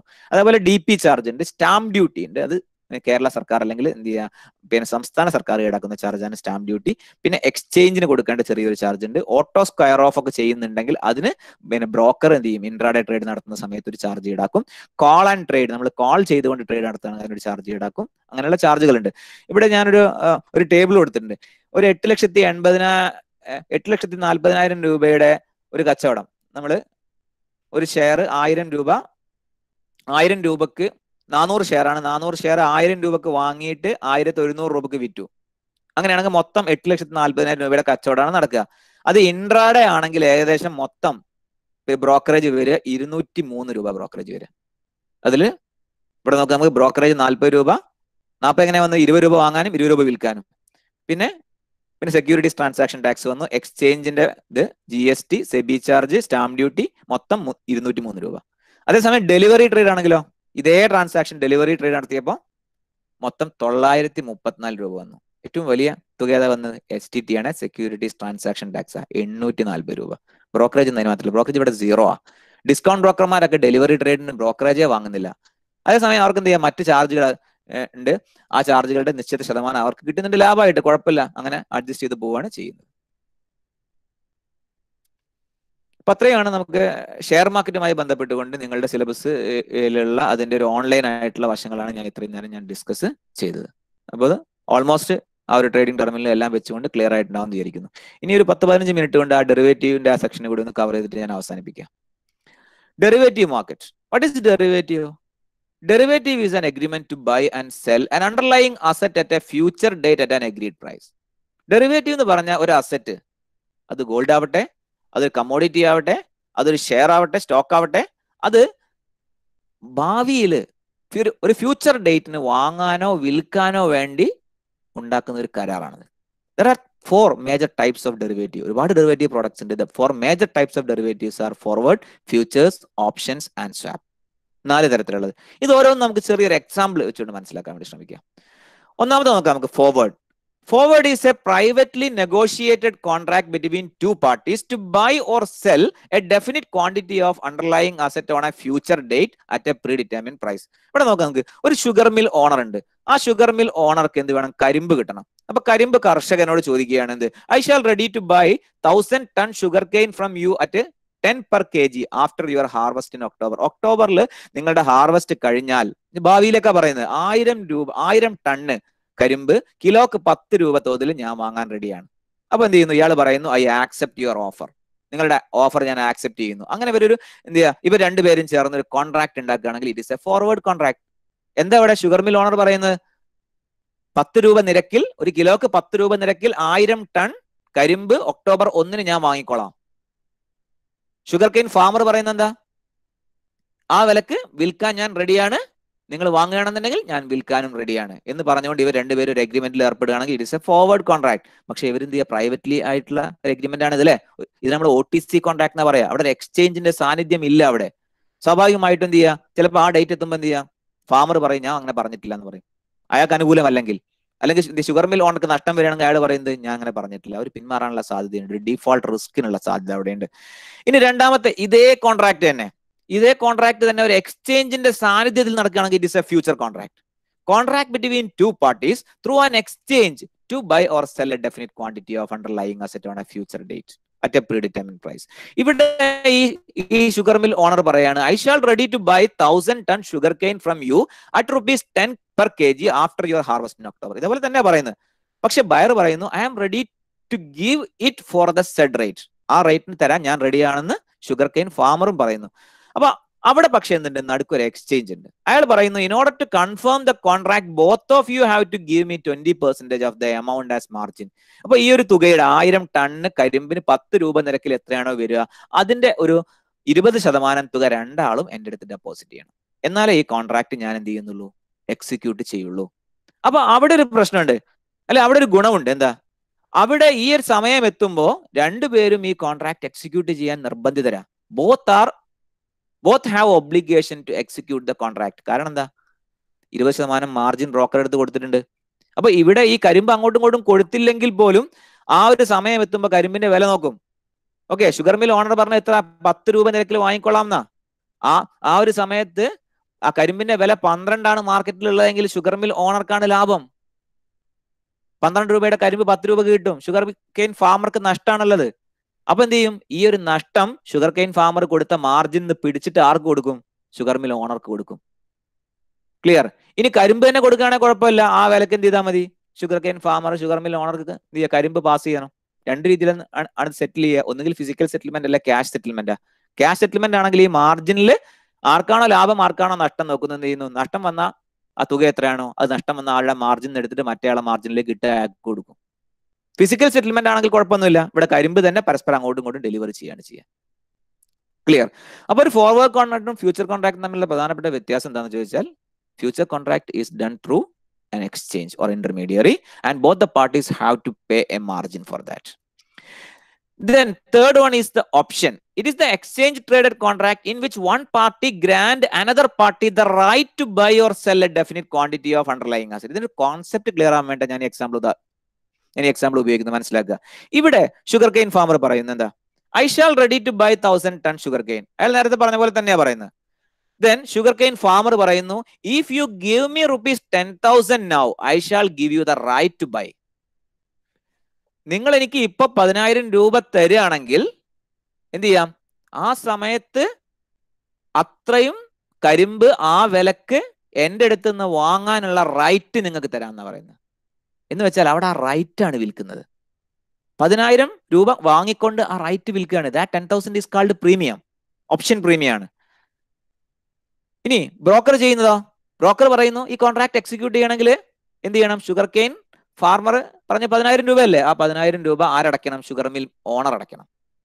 അതേസമയം ഇയാൾ എന്ത് ചെയ്യുക, ഈ കോൺട്രാക്ട് എക്സിക്യൂട്ട് ചെയ്യാൻ വേണ്ടി തീരുമാനിച്ചാൽ ഷുഗർ കെയിൻ ഫാർമർ വില ആ സമയത്ത് മാർക്കറ്റ് വില കൂടുതലാണെങ്കിലും ആ കൂടുതൽ വിലക്ക് വിൽക്കാൻ പറ്റില്ല, ഇയാൾക്ക് തന്നെ കൊടുത്തോളാം ഈ പറഞ്ഞ വിലക്ക്. അപ്പോൾ ആ ഷുഗർ കെയിൻ ഫാമർക്ക് നഷ്ടം വരാനുള്ള സാധ്യതയുണ്ട്. അങ്ങനെ വരികയാണെന്നുണ്ടെങ്കിൽ ആ നഷ്ടം നികത്താൻ വേണ്ടിയിട്ട് ഷുഗർ കെയിൻ ഫാമറോട് 20% മാർജിൻ വെക്കാൻ പറയും. എന്ന് വെച്ചാൽ ഈ ഓപ്ഷൻ റൈറ്റ് ബൈ ചെയ്യുന്ന ആളെടുത്ത് നിന്ന് മാർജിൻ ആണ് വാങ്ങുക. സോറി, ഓപ്ഷൻ റൈറ്റ് ബൈ ചെയ്യുന്ന ആളെടുത്ത് നിന്ന് പ്രീമിയം തുകയാണ് കളക്ട് ചെയ്യുന്നത്. ഓപ്ഷൻ റൈറ്റ് ബൈ ചെയ്യുന്ന ആളെടുത്ത് നിന്ന് പ്രീമിയം തുക കളക്ട് ചെയ്യുന്നു. ഓപ്ഷൻ റൈറ്റ് ചെയ്യുന്ന അല്ലെങ്കിൽ സെല് ചെയ്യുന്ന ആളെടുത്ത് നിന്ന് മാർജിനും കളക്ട് ചെയ്തുകൊണ്ടാണ് ഈ ഒരു കോൺട്രാക്ട് എക്സിക്യൂട്ട് ചെയ്യുന്നത്. എന്ന് വെച്ചാൽ ഈ ഒരു കോൺട്രാക്ട് നടന്നു കഴിഞ്ഞാൽ ശ്രദ്ധിക്കാൻ, മനസ്സിലാക്കുക, ഇവിടെ 1000 ടൺ കരിമ്പ് 10 രൂപ നിരക്കിൽ വാങ്ങാനുള്ള റൈറ്റ് ഷുഗർ മിൽ ഓണർക്ക് കിട്ടി.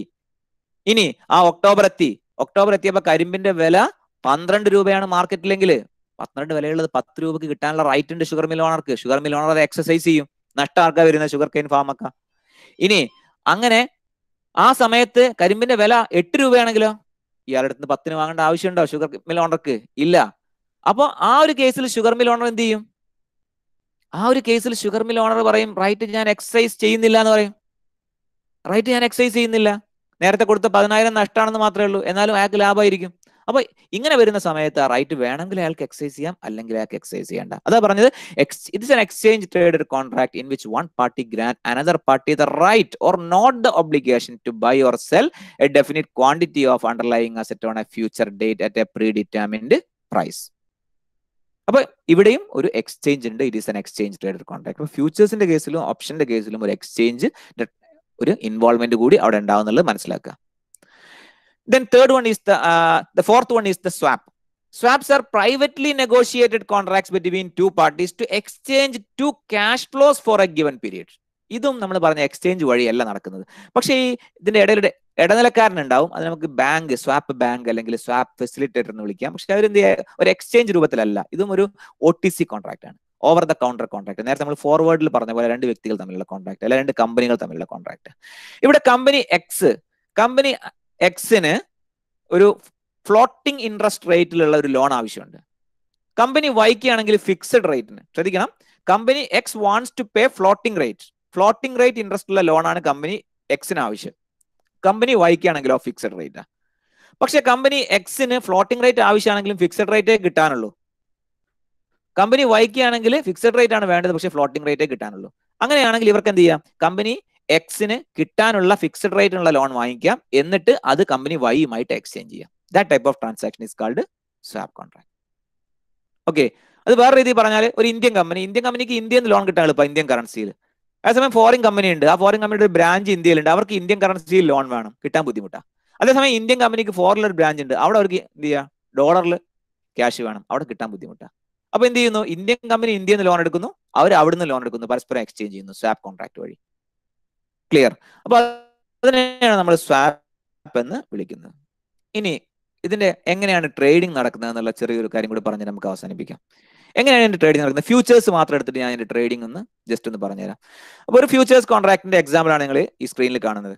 400 രൂപ ഒരു കമ്പനിയുടെ ഷെയർ ആണ്. ഷെയറിന്റെ ഇപ്പോഴത്തെ വില സ്പോട്ട് പ്രൈസ് ആണ്. ഈ ബ്ലാക്ക് ലൈൻ എന്ന് പറയുന്നത് സ്പോട്ട് പ്രൈസ് ആണ്, ഈ റെഡ് ലൈൻ എന്ന് പറയുന്നത് ഫ്യൂച്ചേഴ്സ് പ്രൈസ് ആണ്. അപ്പൊ 400 രൂപയാണ് ഷെയറിന്റെ വില. ആ ഷെയർ 410 രൂപക്ക് വാങ്ങാൻ വേണ്ടി ഒരാൾ എഗ്രി ചെയ്യണം. 410 രൂപക്ക് വാങ്ങാൻ വേണ്ടിയിട്ട് എപ്പോഴത്തേക്ക്, ഒരു മാസത്തെ 1 മന്ത് കോൺട്രാക്ട് ആണിത്. 2021 മാർച്ച് 25 ഈ മാസം. ഇപ്പൊ ഇന്ത്യയിൽ ഫ്യൂച്ചേഴ്സ് കോൺട്രാക്ട് 3 ടേമിലേ കിട്ടുള്ളൂ. 1 മന്ത്, 2 മന്ത്, 3 മന്ത് സ്റ്റോക്ക് ആണെങ്കിൽ. Okay, 1 month contract, 2 month contract, 3 month contract, ഓരോന്നും അതാത് മാസത്തെ ലാസ്റ്റ് തേഴ്സ്ഡേയിലാണ് എക്സ്പയർ ചെയ്യുക. അപ്പൊ ഈ മാസത്തെ കോൺട്രാക്ട് 1 മന്ത് കോൺട്രാക്ട് ആണിത്. ഈ മാസം അവസാനത്തെ തേഴ്സ്ഡേ മാർച്ച് 25-നാണ് എക്സ്പയർ ചെയ്യുന്നത്. ഇന്ന് വാങ്ങാൻ വേണ്ടി നോക്കുകയാണ്. അപ്പൊ 410 രൂപക്ക് ആണ് ആ ഷെയർ അന്ന് മാർക്കറ്റിൽ അവൈലബിൾ ആയിട്ടുള്ള ഒറ്റ വില ഉണ്ടാവുള്ളൂ ഫ്യൂച്ചറിന്. ഓപ്ഷൻ ആണെങ്കിൽ ഒരുപാട് വില ഉണ്ടാവും. ഓക്കെ, ഫ്യൂച്ചറിനാണെങ്കിൽ only one price is available. ഇപ്പൊ 410 രൂപ എന്ന് കാണുന്നുണ്ട്. അപ്പൊ നമുക്ക് വേണമെങ്കിൽ ബൈ എന്ന് കൊടുക്കാം അല്ലെങ്കിൽ സെൽ എന്ന് കൊടുക്കാം. അപ്പോൾ ഒരാൾ ബൈ ചെയ്തു എന്ന് കരുതാം. ബൈ ചെയ്ത് കഴിഞ്ഞാൽ 410 വാങ്ങി. നാളെ ഈ ഷെയറിന്റെ വില 400 ഇങ്ങനെ മൂവ് ചെയ്തുകൊണ്ടിരിക്കും. അതിനനുസരിച്ച് ഏതും മാറും, ഈ ഫ്യൂച്ചർ പ്രൈസും മാറും. ഇപ്പൊ 410 വാങ്ങിയത് നാളെ 420 ആയി കഴിഞ്ഞാൽ ഈ വാങ്ങിയ ആൾക്ക് വേണമെങ്കിൽ നാളെ തന്നെ വിൽക്കാം. നാളെ തന്നെ വിറ്റ് കഴിഞ്ഞാൽ ഒരു ഷെയറിന്റെ മുകളിൽ 10 രൂപയ്ക്ക് ലാഭം കിട്ടി. ഇവിടെ നോക്കുക, നിങ്ങൾ കോൺട്രാക്ട് വാല്യൂ ഒരു ഷെയർ ആയിട്ടല്ല ഫ്യൂച്ചർ കോൺട്രാക്ട് ഉണ്ടാവുക. ഫ്യൂച്ചർ കോൺട്രാക്ട് എപ്പോഴും ഒരു ഷെയർ ആയിട്ടല്ല ഉണ്ടാവുക. അത് 1500 ഷെയർ ആയിട്ടുള്ള 410 രൂപക്ക് 1500 ഷെയർ, മൊത്തം 6,15,000 രൂപയുടെ ഷെയർ ഉണ്ട്. ഇവിടെ മാർജിൻ എന്ന് പറയുന്നത് 6,15,000-ന്റെ 20% ആണെങ്കിൽ 1,23,000 രൂപ രണ്ടുപേരും അടയ്ക്കണം. ബൈ ചെയ്ത ആളും സെൽ ചെയ്ത ആളും അടയ്ക്കണം. അപ്പൊ ബൈ ചെയ്ത ആൾക്ക് വേണമെങ്കിൽ 410 നിന്ന് ബൈ ചെയ്തു, നാളെ അതിന്റെ വില 420 ആയാൽ നാളെ അയാൾക്ക് അത് വിൽക്കാം. വിൽക്കുമ്പോൾ വേറൊരാൾ അത് വാങ്ങുന്നുണ്ട്, അയാൾ 420 വാങ്ങുന്നത്, അയാൾക്ക് പിറ്റേ ദിവസം 415 ആയ നഷ്ടമാണ്, 5 രൂപയൊക്കെ നഷ്ടമാണ്. ഇങ്ങനെ ഓരോ ദിവസവും ലാഭനഷ്ടം ഉണ്ട് അതിന്. നമുക്ക് ഈ വിലക്ക് വാങ്ങുകയും വിൽക്കുകയും ചെയ്യാം. എന്നാൽ നമ്മൾ വാങ്ങുകയും വിൽക്കുകയും ചെയ്യുന്നില്ല, എക്സ്പയർ വരെ കണ്ടിന്യൂ ചെയ്യുകയാണെങ്കിലോ, എക്സ്പയർ എത്തിയപ്പോൾ 440-ലാണ് അവസാനിച്ചത്. സ്പോട്ട് പ്രൈസ് 440 അവസാനിച്ചു. ഏകദേശം രണ്ടും ഒരേ വിലക്ക് അവസാനിക്കട്ടോ. നോക്കാം, അവിടെ നമ്മൾ എക്സ്പയർ എത്തുമ്പോൾ രണ്ടും സെയിം ആയിട്ട് വരും. 440 രൂപക്ക് അവസാനിച്ചു. ആർക്കാ ലാഭം? 400 രൂപ ഉള്ള സമയത്താണ് കോൺട്രാക്ട്. ഇപ്പൊ ഞാൻ എന്ത് ചെയ്തു, ഈ കോൺട്രാക്ട് വാങ്ങിയ ആളാണെന്ന് കരുതുക, 410 വാങ്ങാനാണ് ഞാൻ അഗ്രി ചെയ്തത്. അപ്പൊ മാർക്കറ്റിൽ 440 രൂപ വിലയുള്ള സാധനം 410 കിട്ടാൻ എനിക്ക് റൈറ്റ് ഉണ്ട്. മറ്റേ ആൾ എനിക്ക് അത് തരണം എന്നുള്ള നിർബന്ധവുമാണ്. രണ്ടുപേർക്കും ഞാൻ വാങ്ങുകയും ചെയ്യണം, അയാൾ വിൽക്കുകയും ചെയ്യണം. ഫ്യൂച്ചർ ആണിത്. ഓക്കെ, ഇവിടെ റൈറ്റ് അല്ല, ഞാൻ വാങ്ങാനും നിർബന്ധിതനാണ്, മറ്റേ ആൾ വിൽക്കാനും നിർബന്ധിതനാണ്. എന്ന് വെച്ചാൽ 440 രൂപ വിലയുള്ള ഷെയർ 410 എനിക്ക് കിട്ടുക എന്ന് വെച്ചാൽ ഒരു ഷെയറിന്റെ മുകളിൽ 30 രൂപ എനിക്ക് ലാഭമുണ്ട്. വിറ്റ ആൾക്കോ ഒരു ഷെയറിന്റെ മുകളിൽ 30 രൂപ നഷ്ടവും വരും. അങ്ങനെ 1500 ഷെയറിന്റെ മുകളിൽ അതിന്റെ ലാഭവും നഷ്ടവും കണക്കാക്കണം. ഈ രീതിയിലാണ് ഇതിന്റെ ഒരു കാര്യം വരുന്നത്. മാർക്കറ്റ് എന്റെ ടൈം കഴിഞ്ഞതാണ്, പക്ഷെ മാർക്കറ്റിൽ അത് കാണിക്കാൻ പറ്റുമെന്നുള്ളത് നോക്കട്ടെ. ആഫ്റ്റർ മാർക്കറ്റ് ഉള്ളത് കൊണ്ട് ചിലപ്പോൾ കാണാൻ വേണ്ടി പറ്റും, കറന്റ് ആയിട്ടുള്ള പ്രൈസ് കാണാൻ പറ്റില്ല എന്നുള്ളൂ. ഇപ്പൊ റിലയൻസിന്റെ ഫ്യൂച്ചർ ഇവിടെ കാണാം. റിലയൻസിന്റെ ഷെയറിന്റെ വില 2179 ആയിരുന്നു ലാസ്റ്റ് ക്ലോസിംഗ് പ്രൈസ്. എന്നാൽ റിലയൻസിന്റെ ഫ്യൂച്ചറിന്റെ വില നോക്കുക, നിങ്ങൾ 2187. ഓക്കെ, 1 മന്ത് കോൺട്രാക്ട്, 25 മാർച്ചിന് എക്സ്പയർ ആവുന്ന 1 മന്ത് കോൺട്രാക്ട്. ഇവിടെ രണ്ട് ഓപ്ഷൻ ഉണ്ട്, നമുക്ക് വേണമെങ്കിൽ ബൈ വലുതായി കാണിക്കാം. റിലയൻസിന്റെ ക്ലോസിംഗ് പ്രൈസ് ഷെയറിന്റെ വില 2179.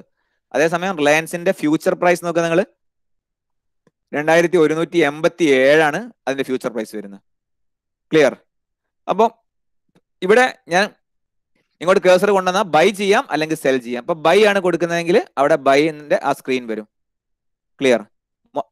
അവിടെ ലോട്ട് എന്ന് പറഞ്ഞ 250 ഷെയർ. റിലയൻസിന്റെ ഷെയർ 1, 2, 10 ആയിട്ട് വിൽക്കാനും വാങ്ങാനും പറ്റില്ല. 250 മാത്രമേ വിൽക്കാൻ പറ്റുള്ളൂ. അവിടെയും ഓർഡർ ഇൻട്രാഡേ കൊടുക്കാം, അല്ലെ ഡെലിവറി കൊടുക്കാം. അതേപോലെ മാർക്കറ്റ് പിന്നെ ലിമിറ്റ് അതൊക്കെ എന്ത് ചെയ്യാം, പിന്നെ അവിടെയും നമുക്ക് സ്പെസിഫൈ ചെയ്യാം.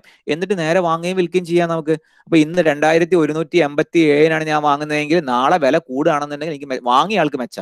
സാധാരണ ഷെയർ വാങ്ങുമ്പോൾ തന്നെ അത്രമാത്രമേ എന്ത് ഡെറിവേറ്റീവ്സിലുള്ളൂ. പല ആളുകൾക്കും ഡെറിവേറ്റീവ് എന്താണെന്ന് തന്നെ അറിയില്ല. 2187 ഇന്ന് വാങ്ങുന്നു, നാളെ 88 1 രൂപ ലാഭം, നാളെ വിറ്റ 1 രൂപ ലാഭം കിട്ടി. ഇനി നമ്മൾ സെല്ലാ കൊടുക്കുന്നതെങ്കിലോ, അവിടെ സെല്ലാണ് കൊടുക്കുന്നതെങ്കിൽ ഇവിടെ നമ്മൾ 2187 കൊടുത്തു, അതിനാണ് നമ്മൾ സെല് ചെയ്യുന്നത്. സെല് ചെയ്ത ആൾക്കാണെങ്കിൽ നാളെ വില കുറഞ്ഞാലാണ് ലാഭം കിട്ടുക. സെല് ചെയ്ത ആൾക്ക് നാളെ വില എത്രമാത്രം താഴോട്ട് പോകുന്നു അത്രമാത്രം ആൾക്ക് ലാഭം കിട്ടിക്കൊണ്ടിരിക്കും. വില മുകളിലോട്ടാ പോകുന്നതെങ്കിൽ അയാൾക്ക് നഷ്ടമാണ് വരിക. ഇത്ര മാത്രമേ ഇതിന്റെ കാര്യങ്ങൾ നമുക്ക് മാർക്കറ്റ് വെച്ചിട്ട് നമുക്ക് അറിയേണ്ടതുള്ളൂ. നേരെ നമുക്ക് വാങ്ങുകയും വിൽക്കുകയും ചെയ്യാവുന്ന ഒരു ഇൻസ്ട്രുമെന്റ് മാത്രമാണ് ഫ്യൂച്ചേഴ്സ്. ഇവിടെ നമ്മൾ ശ്രദ്ധിക്കേണ്ട കാര്യം എന്ന് വെച്ചാൽ വാങ്ങുന്ന ആളും വിൽക്കുന്ന ആളും മാർജിൻ കൊടുക്കേണ്ടി വരും. ഓക്കെ, മാർജിൻ എങ്ങനെയാണെന്ന് വെച്ചാൽ നമുക്ക് എന്ത് ചെയ്യാൻ വേണമെങ്കിൽ അത് കാൽക്കുലേറ്റ് ചെയ്യാൻ വേണ്ടിയിട്ടുള്ള ഓപ്ഷൻ ഉണ്ടാവും. ബ്രോക്കറുടെ സൈറ്റിൽ തന്നെ ഉണ്ടാവും, മാർജിൻ കാൽക്കുലേറ്റ് ചെയ്യാനുള്ള ഓപ്ഷൻ ഉണ്ടാവും. NSE ഇക്വിറ്റീസ് ആണ്. അതിൽ വേണമെന്നുണ്ടെങ്കിൽ നമുക്ക് റിലയൻസിന്റെ ഷെയർ സെലക്ട് ചെയ്യാം.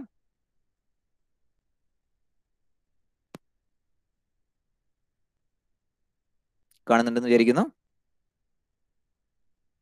ഇഷ്ടംപോലെ ഷെയറുകൾ അവൈലബിൾ ആണ് അതിൽ. അവിടെ റിലയൻസ് കാണുന്നുണ്ട്. റിലയൻസ് ഞാൻ സെലക്ട് ചെയ്യാണ്. ഇക്വിറ്റി മാറ്റിയിട്ട് അവിടെ ഫ്യൂച്ചേഴ്സ് ആക്കുന്നു. മാർച്ച് 10 എക്സ്പയറി, മാർച്ച് 25 എക്സ്പയറി ആക്കുന്നു. അതിന്റെ ഇപ്പൊ ഇവിടെ ഇതിന്റെ പ്രൈസ് കാണുന്നില്ല,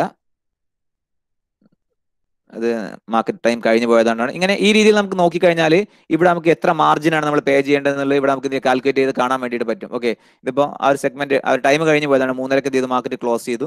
അതുകൊണ്ടാണ് ആ ഒരു റെഡി ടൈം റെഡി അത് നമ്മൾ കാണാത്തത്. ഓക്കെ, എത്ര പ്രൈസാന്നുള്ളത് നമുക്ക് കാണാത്തത്. ഇതേപോലെ കാണാൻ വേണ്ടി പറ്റും.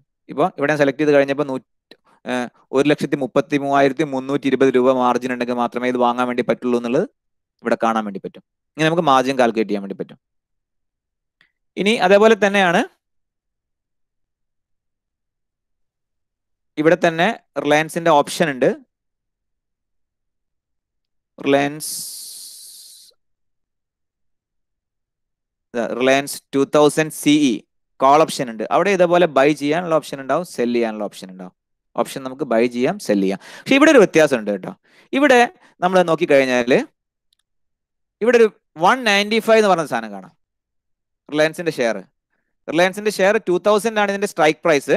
പക്ഷെ ഇതിന്റെ പ്രൈസ് പ്രീമിയം എന്ന് പറയുന്ന സാധനം കാണാം അവിടെ 195. ഈ വിലക്കാണ് നമ്മൾ ഇത് വാങ്ങുകയും വിൽക്കുകയും ചെയ്യുന്നത്. എന്ന് വെച്ചാൽ വാങ്ങുന്ന ആൾ കൊടുക്കേണ്ടത് ഈ പ്രീമിയം എമൗണ്ട് കൊടുക്കേണ്ടത് 195 രൂപ. 250 ഷെയറിന്, ഒരു ഷെയറിന് 195 രൂപ വെച്ചിട്ട് 250 ഷെയറിന് എത്രയാണോ വരെ അത്രയും രൂപ വാങ്ങുന്ന ആൾ കൊടുക്കണം. വിൽക്കുന്ന ആള് മൊത്തം വാല്യൂവിന്റെ 20% അല്ലെങ്കിൽ എത്ര ശതമാനമാണോ അതിനുള്ളത് അതിന്റെ മാർജിനാണ് കൊടുക്കേണ്ടി വരിക. ഓപ്ഷന്റെ കേസിൽ അങ്ങനെയാണ് വരിക. ബൈ ചെയ്യുന്ന ആൾ പ്രീമിയം പേ ചെയ്യുക. അതേപോലെ ഇവിടെ ലാഭനഷ്ടം കണക്കാക്കുമ്പോൾ ഈ റിലയൻസിന്റെ ആ സ്ട്രൈക്ക് പ്രൈസ് 2000 വെച്ചിട്ടല്ല കണക്കാക്കുക, ഈ വിലയാ നോക്കുക. 195 വാങ്ങിയ ആൾക്ക് നാളെ 196 ആയാൽ 1 രൂപ മെച്ചം കിട്ടി. അവിടെ ആ പ്രീമിയം വെച്ചിട്ടാണ് അത് ട്രേഡ് ചെയ്യുന്നത്. നേരത്തെ നമ്മൾ ഫ്യൂച്ചേഴ്സിന്റെ കേസ് പറഞ്ഞപ്പോൾ അവിടെ സ്ട്രൈക്ക് പ്രൈസ് വെച്ചിട്ടാണ് അവിടെ എന്ത് ചെയ്യുന്നത്, ട്രേഡിംഗ് നടക്കുന്നത്. ആ പ്രൈസ് ആണ് മാറിക്കൊണ്ടിരിക്കുക. ഇവിടെ അതല്ല, ഇവിടെ പ്രീമിയം എമൗണ്ട് ആണ് മാറിക്കൊണ്ടിരിക്കുക. അല്ലാതെ റിലയൻസിന്റെ ഷെയറിന്റെ ആ ഒരു സ്ട്രൈക്ക് പ്രൈസ് അല്ല അവിടെ എന്ത് ചെയ്യുന്നത്, മാറിക്കൊണ്ടിരിക്കുന്നത്. അത്രയാണ് പ്രധാനമായിട്ട് നമ്മൾ മനസ്സിലാക്കാനുള്ള ഒരു വ്യത്യാസം ഡെറിവേറ്റീവ് മാർക്കറ്റിൽ ഉള്ളൂ. ഇനി അവസാനത്തെ ടോപ്പിക്കിലേക്ക് വരാൻ നമുക്ക് ടാക്സേഷൻ. ഡിവിഡൻഡ് നമുക്ക് കിട്ടുന്ന സ്റ്റോക്ക് മാർക്കറ്റിൽ നമുക്ക് കിട്ടുന്ന dividend taxable as per tax slab ആണ്. നമ്മുടെ ഇൻകത്തിന്റെ കൂടെ കൂട്ടിയിട്ട് നമ്മുടെ ഇൻകത്തിന് എത്രയാണോ ടാക്സ് വരിക ആ ടാക്സ് റേറ്റിലാണ് ടാക്സ് കൊടുക്കേണ്ടത്. എന്ന് വെച്ചാൽ 2 ലക്ഷം രൂപ വരെയാണെങ്കിൽ ടാക്സ് ഇല്ല. 2 ലക്ഷത്തിന് മുകളിൽ പിന്നെ കിട്ടുന്ന ഒരാൾക്കാണെങ്കിൽ 5% ആ ടാക്സ് കൊടുക്കേണ്ടി വരും. ഒരു 10 ലക്ഷത്തിന്റെ മുകളിലൊക്കെ വരുമാനമുള്ള ആൾക്ക് ഡിവിഡൻഡ് കിട്ടുകയാണെങ്കിൽ ഡിവിഡൻഡ് അയാൾ 30% ടാക്സ് കൊടുക്കേണ്ടി വരും. എന്ന് വെച്ചാൽ വരുമാനം കൂടുതലുള്ള ആൾക്കാണ് ഡിവിഡൻഡ് കിട്ടുന്നതെങ്കിൽ കൂടുതൽ ടാക്സ് വരും. വരുമാനം കുറച്ചുള്ള ആൾക്കാണ് ഡിവിഡൻഡ് കിട്ടുന്നതെങ്കിൽ കുറച്ച് ടാക്സ് മതി. 2 ലക്ഷത്തിന് താഴെ വരുമാനമുള്ള ആൾക്കാണ് ഡിവിഡൻഡ് കിട്ടുന്നതെങ്കിൽ ടാക്സ് കൊടുക്കണ്ട. ഇനി ലോങ് ടേം ക്യാപിറ്റൽ ഗെയിൻ ആണെങ്കിലോ, ലോങ് ടേം ക്യാപിറ്റൽ ഗെയിൻ എന്ന് പറഞ്ഞാൽ ഒരു സ്റ്റോക്ക് നമ്മൾ 12 മാസത്തിലധികം കൈവശം വെച്ചിട്ടാണ് നമ്മൾ വിൽക്കുന്നതെങ്കിൽ അത് ലോങ് ടേം ക്യാപിറ്റൽ ഗെയിനാണ്. അങ്ങനെ നമ്മൾ വിൽക്കുകയാണെങ്കിൽ കിട്ടുന്ന ലാഭം ഒരു കൊല്ലം 1 ലക്ഷം രൂപ വരെയാണെങ്കിൽ ടാക്സ് കൊടുക്കണ്ട. വിൽക്കുന്ന തുകയല്ല കേട്ടോ, അങ്ങനെ കിട്ടുന്ന ലാഭം. നമ്മൾ 10 ലക്ഷം രൂപയ്ക്ക് ഷെയർ വാങ്ങി അത് 11 ലക്ഷത്തിന് വിറ്റു, അപ്പോൾ 1 ലക്ഷം രൂപ നമുക്ക് ലാഭം കിട്ടി. ആ ലാഭം 1 ലക്ഷം രൂപയേ ഉള്ളൂ എങ്കിൽ ടാക്സ് കൊടുക്കണ്ട. 1 ലക്ഷത്തിന്റെ മുകളിൽ എന്തെങ്കിലും ഉണ്ടെങ്കിൽ ആ മുകളിൽ വരുന്ന തുകക്ക് 10% കൊടുക്കണം. എന്ന് വെച്ചാൽ ഒരാൾ എന്ത് ചെയ്തു, ഒരാൾ 10 ലക്ഷം രൂപയ്ക്ക് ഷെയർ വാങ്ങി ഒരു കൊല്ലം മുമ്പ്, ഇപ്പൊ അത് 11.5 ലക്ഷത്തിന് വിറ്റു, അപ്പൊ 1.5 ലക്ഷം രൂപ ലാഭം കിട്ടി. 1 ലക്ഷം എക്സംപ്റ്റഡാ, ബാക്കി 50,000ന് 10% എന്ന് വെച്ചാൽ 5,000 രൂപ ടാക്സ് കൊടുക്കണം. ലാഭത്തിന് മാത്രമേ ടാക്സ് ഉള്ളൂ കേട്ടോ, വിൽക്കുന്ന വാല്യൂവിനില്ല. ഇനി ഷോർട്ട് ടേം ക്യാപിറ്റൽ ഗെയിൻ, ഒരു വർഷം അയാൾ കൈവശം വെച്ചിട്ടല്ല വിൽക്കുന്നത്, 1 വർഷത്തിന്റെ ഉള്ളിലാണ് വിൽക്കുന്നത്. അങ്ങനെയാണെങ്കിലോ 15% ടാക്സ് കൊടുക്കണം. അവിടെ ആ എക്സംഷൻ ഇല്ല. ഒരാള് കഴിഞ്ഞ മാസം എന്ത് ചെയ്തു, 10 ലക്ഷം രൂപയുടെ ഷെയർ വാങ്ങി, ഈ മാസം എന്ത് ചെയ്തു 11 ലക്ഷത്തിന് വിറ്റു, 1 ലക്ഷം രൂപ ലാഭം കിട്ടിയാൽ ആ 1 ലക്ഷത്തിന്റെ 15% 15,000 രൂപ അയാൾ ടാക്സ് കൊടുത്തിരിക്കണം. ഇനി ഇൻട്രാഡേ ട്രേഡ് നടത്തിയിട്ടാണ് ലാഭം ഉണ്ടാക്കുന്നതെങ്കിലോ, ഇന്ന് തന്നെ വാങ്ങി ഇന്ന് തന്നെ വിറ്റാണ് ലാഭം ഉണ്ടാക്കുന്നതെങ്കിൽ അവിടെ ബിസിനസ്സിംഗ് ആയിട്ട് കണക്കാക്കുക. ബിസിനസ്സുകാരൻ ഏത് റേറ്റിലാണോ ടാക്സ് കൊടുക്കേണ്ടത് that rate is applicable for that. അതാണ് അവിടെ മനസ്സിലാക്കേണ്ട കാര്യം. പിന്നെ set of and carry forward ഉണ്ട്. ഇപ്പം എന്താ, ഈ വർഷം ഞാൻ സ്റ്റോക്ക് ട്രേഡിംഗ് നടത്തിയിട്ട് എനിക്ക് നഷ്ടമാണ് വന്നെന്ന് കരുതുക. ആ നഷ്ടം എനിക്ക് എന്ത് ചെയ്യാൻ വേണ്ടി പറ്റും, ക്യാരി ഫോർവേഡ് ചെയ്യാൻ വേണ്ടിയിട്ട് പറ്റും. അടുത്ത വർഷം പ്രോഫിറ്റ് ഉണ്ടാകുമ്പോൾ എനിക്ക് അതിൽ സെറ്റ് ഓഫ് ചെയ്യാം. അതൊക്കെ ഇൻകം ടാക്സിൽ നിങ്ങൾ പഠിച്ചിട്ടുണ്ടാവും. അത് ഇവിടെയും ബാധകമാണ്. അതിന്റെ ആ റൂൾസ് ചെറിയ വ്യത്യാസങ്ങളുണ്ട്, അത് വെച്ചിട്ട് മനസ്സിലാക്കാൻ വേണ്ടി ശ്രമിക്കുക. അപ്പോൾ ഭാവിയിൽ പണമൊക്കെ ഉണ്ടാകുന്ന സമയത്ത്, ജോലിയൊക്കെ ലഭിക്കുന്ന സമയത്ത് എല്ലാവരും നിർബന്ധമായിട്ടും എന്ത് ചെയ്യുക, നിങ്ങളുടെ പണത്തിൽ നിന്ന് ഒരു 10% ഏർലി, ഞാൻ ഇന്നലെ പറഞ്ഞു, 25 വയസ്സുള്ള ഒരാൾ ഇൻവെസ്റ്റ്മെന്റ് 25-ാം വയസ്സിൽ തുടങ്ങിയാൽ ഏറ്റവും നല്ലത്. അത് 30 വയസ്സായി കഴിഞ്ഞാൽ അയാൾക്ക് ഉണ്ടാകുന്ന നഷ്ടം ലക്ഷങ്ങളായിരിക്കും നഷ്ടം. അപ്പൊ നമ്മൾ എന്ത് ചെയ്യും? ആ കിട്ടുന്ന പണം മുഴുവനും നമ്മൾ ചെലവഴിച്ച് തീർക്കരുത്. എപ്പോഴും ഒരു 10%, 20% നമ്മൾ മാറ്റിവെക്കാൻ വേണ്ടി ശ്രമിക്കുക. അത് ഓരോ വർഷവും കുറേശ്ശെ കുറേശ്ശെ കൂട്ടിക്കൊണ്ടുവരാൻ വേണ്ടി ശ്രമിക്കുക. നമ്മുടെ സാലറി ഒരു 10% വർദ്ധിക്കുമ്പോൾ ഈ ഇൻവെസ്റ്റ്മെന്റ് 2% കൂട്ടാൻ വേണ്ടി നോക്കുക. അങ്ങനെ കൂട്ടി കൂട്ടി ഇൻവെസ്റ്റ് ചെയ്യുക. നിങ്ങളുടെ ലക്ഷ്യങ്ങൾ, നിങ്ങൾക്ക് എന്ത് ചെയ്യുക? കാർ വാങ്ങുക, നിങ്ങളുടെ വീട് വെക്കുക, അത്തരം ലക്ഷ്യങ്ങളൊക്കെ വളരെ ഈസി ആയിട്ട് ഈ പണം കൊണ്ട് നിങ്ങൾക്ക് നേടാൻ വേണ്ടിയിട്ട് പറ്റും. So happy investing. Thank you.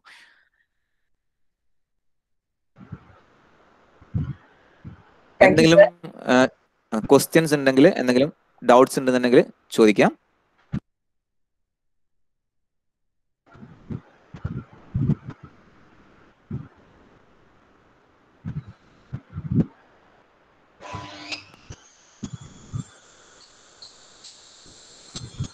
എന്തെങ്കിലും സംശയങ്ങൾ ഉണ്ടെങ്കിൽ ചോദിക്കാം. ചാറ്റ് ബോക്സിലൊന്നും സംശയങ്ങളില്ല, അല്ലെങ്കിൽ ചാറ്റ് ബോക്സിൽ ഇടുകയാണെങ്കിൽ ചാറ്റ് ബോക്സിൽ ഇടാം.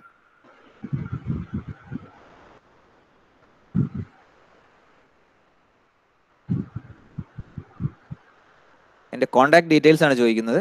എൻ്റെ ഫോൺ നമ്പർ ഞാനിവിടെ ഇടാം.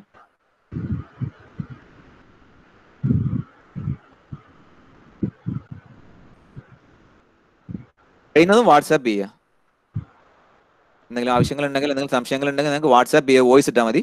ആവശ്യമുള്ള സമയത്ത് മാത്രം, അല്ലാതെ കോൺടാക്ട് സേവ് ചെയ്ത് വെക്കരുത്. കഴിയുന്നു ആവശ്യമുണ്ടെങ്കിൽ ഉപയോഗിക്കുക. You can WhatsApp.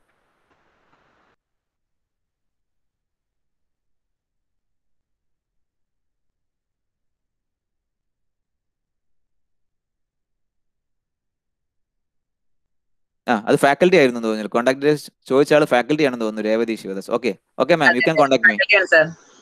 Okay, you can contact me.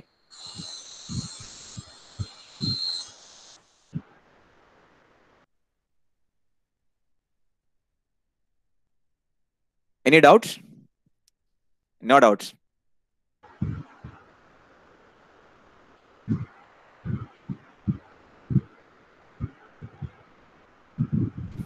No doubts na പറയുന്നത്.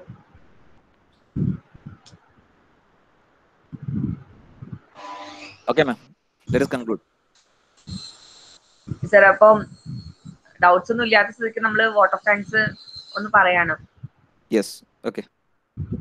So I invite our faculty member Amrita Vijay to deliver the vote of thanks. Amrita, over to you. Praveena, am I audible? Yes, yes. Okay, thank you. A very warm evening to all of you. Respected resource person Dr. Jubaiti, respected principal Dr. B. Gopakumar sir, our head of the department Dr. Rajiv Prasad GV, my friends, colleagues, and dear friends, dear students. As we reach the conclusion of this insightful webinar, it is now time to express our heartfelt gratitude to all those who have come together to become a part of this intense learning experience. Let me first express our heartfelt gratitude to Dr. Jubair for sharing his precious time with us and taking us into the world of online trading.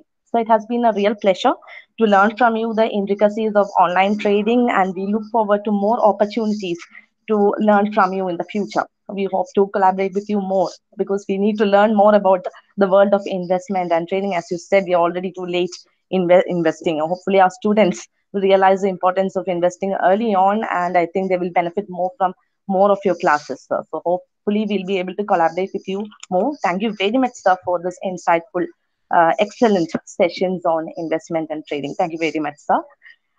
We'd like to thank our principal, Dr. B. Gopakumar sir.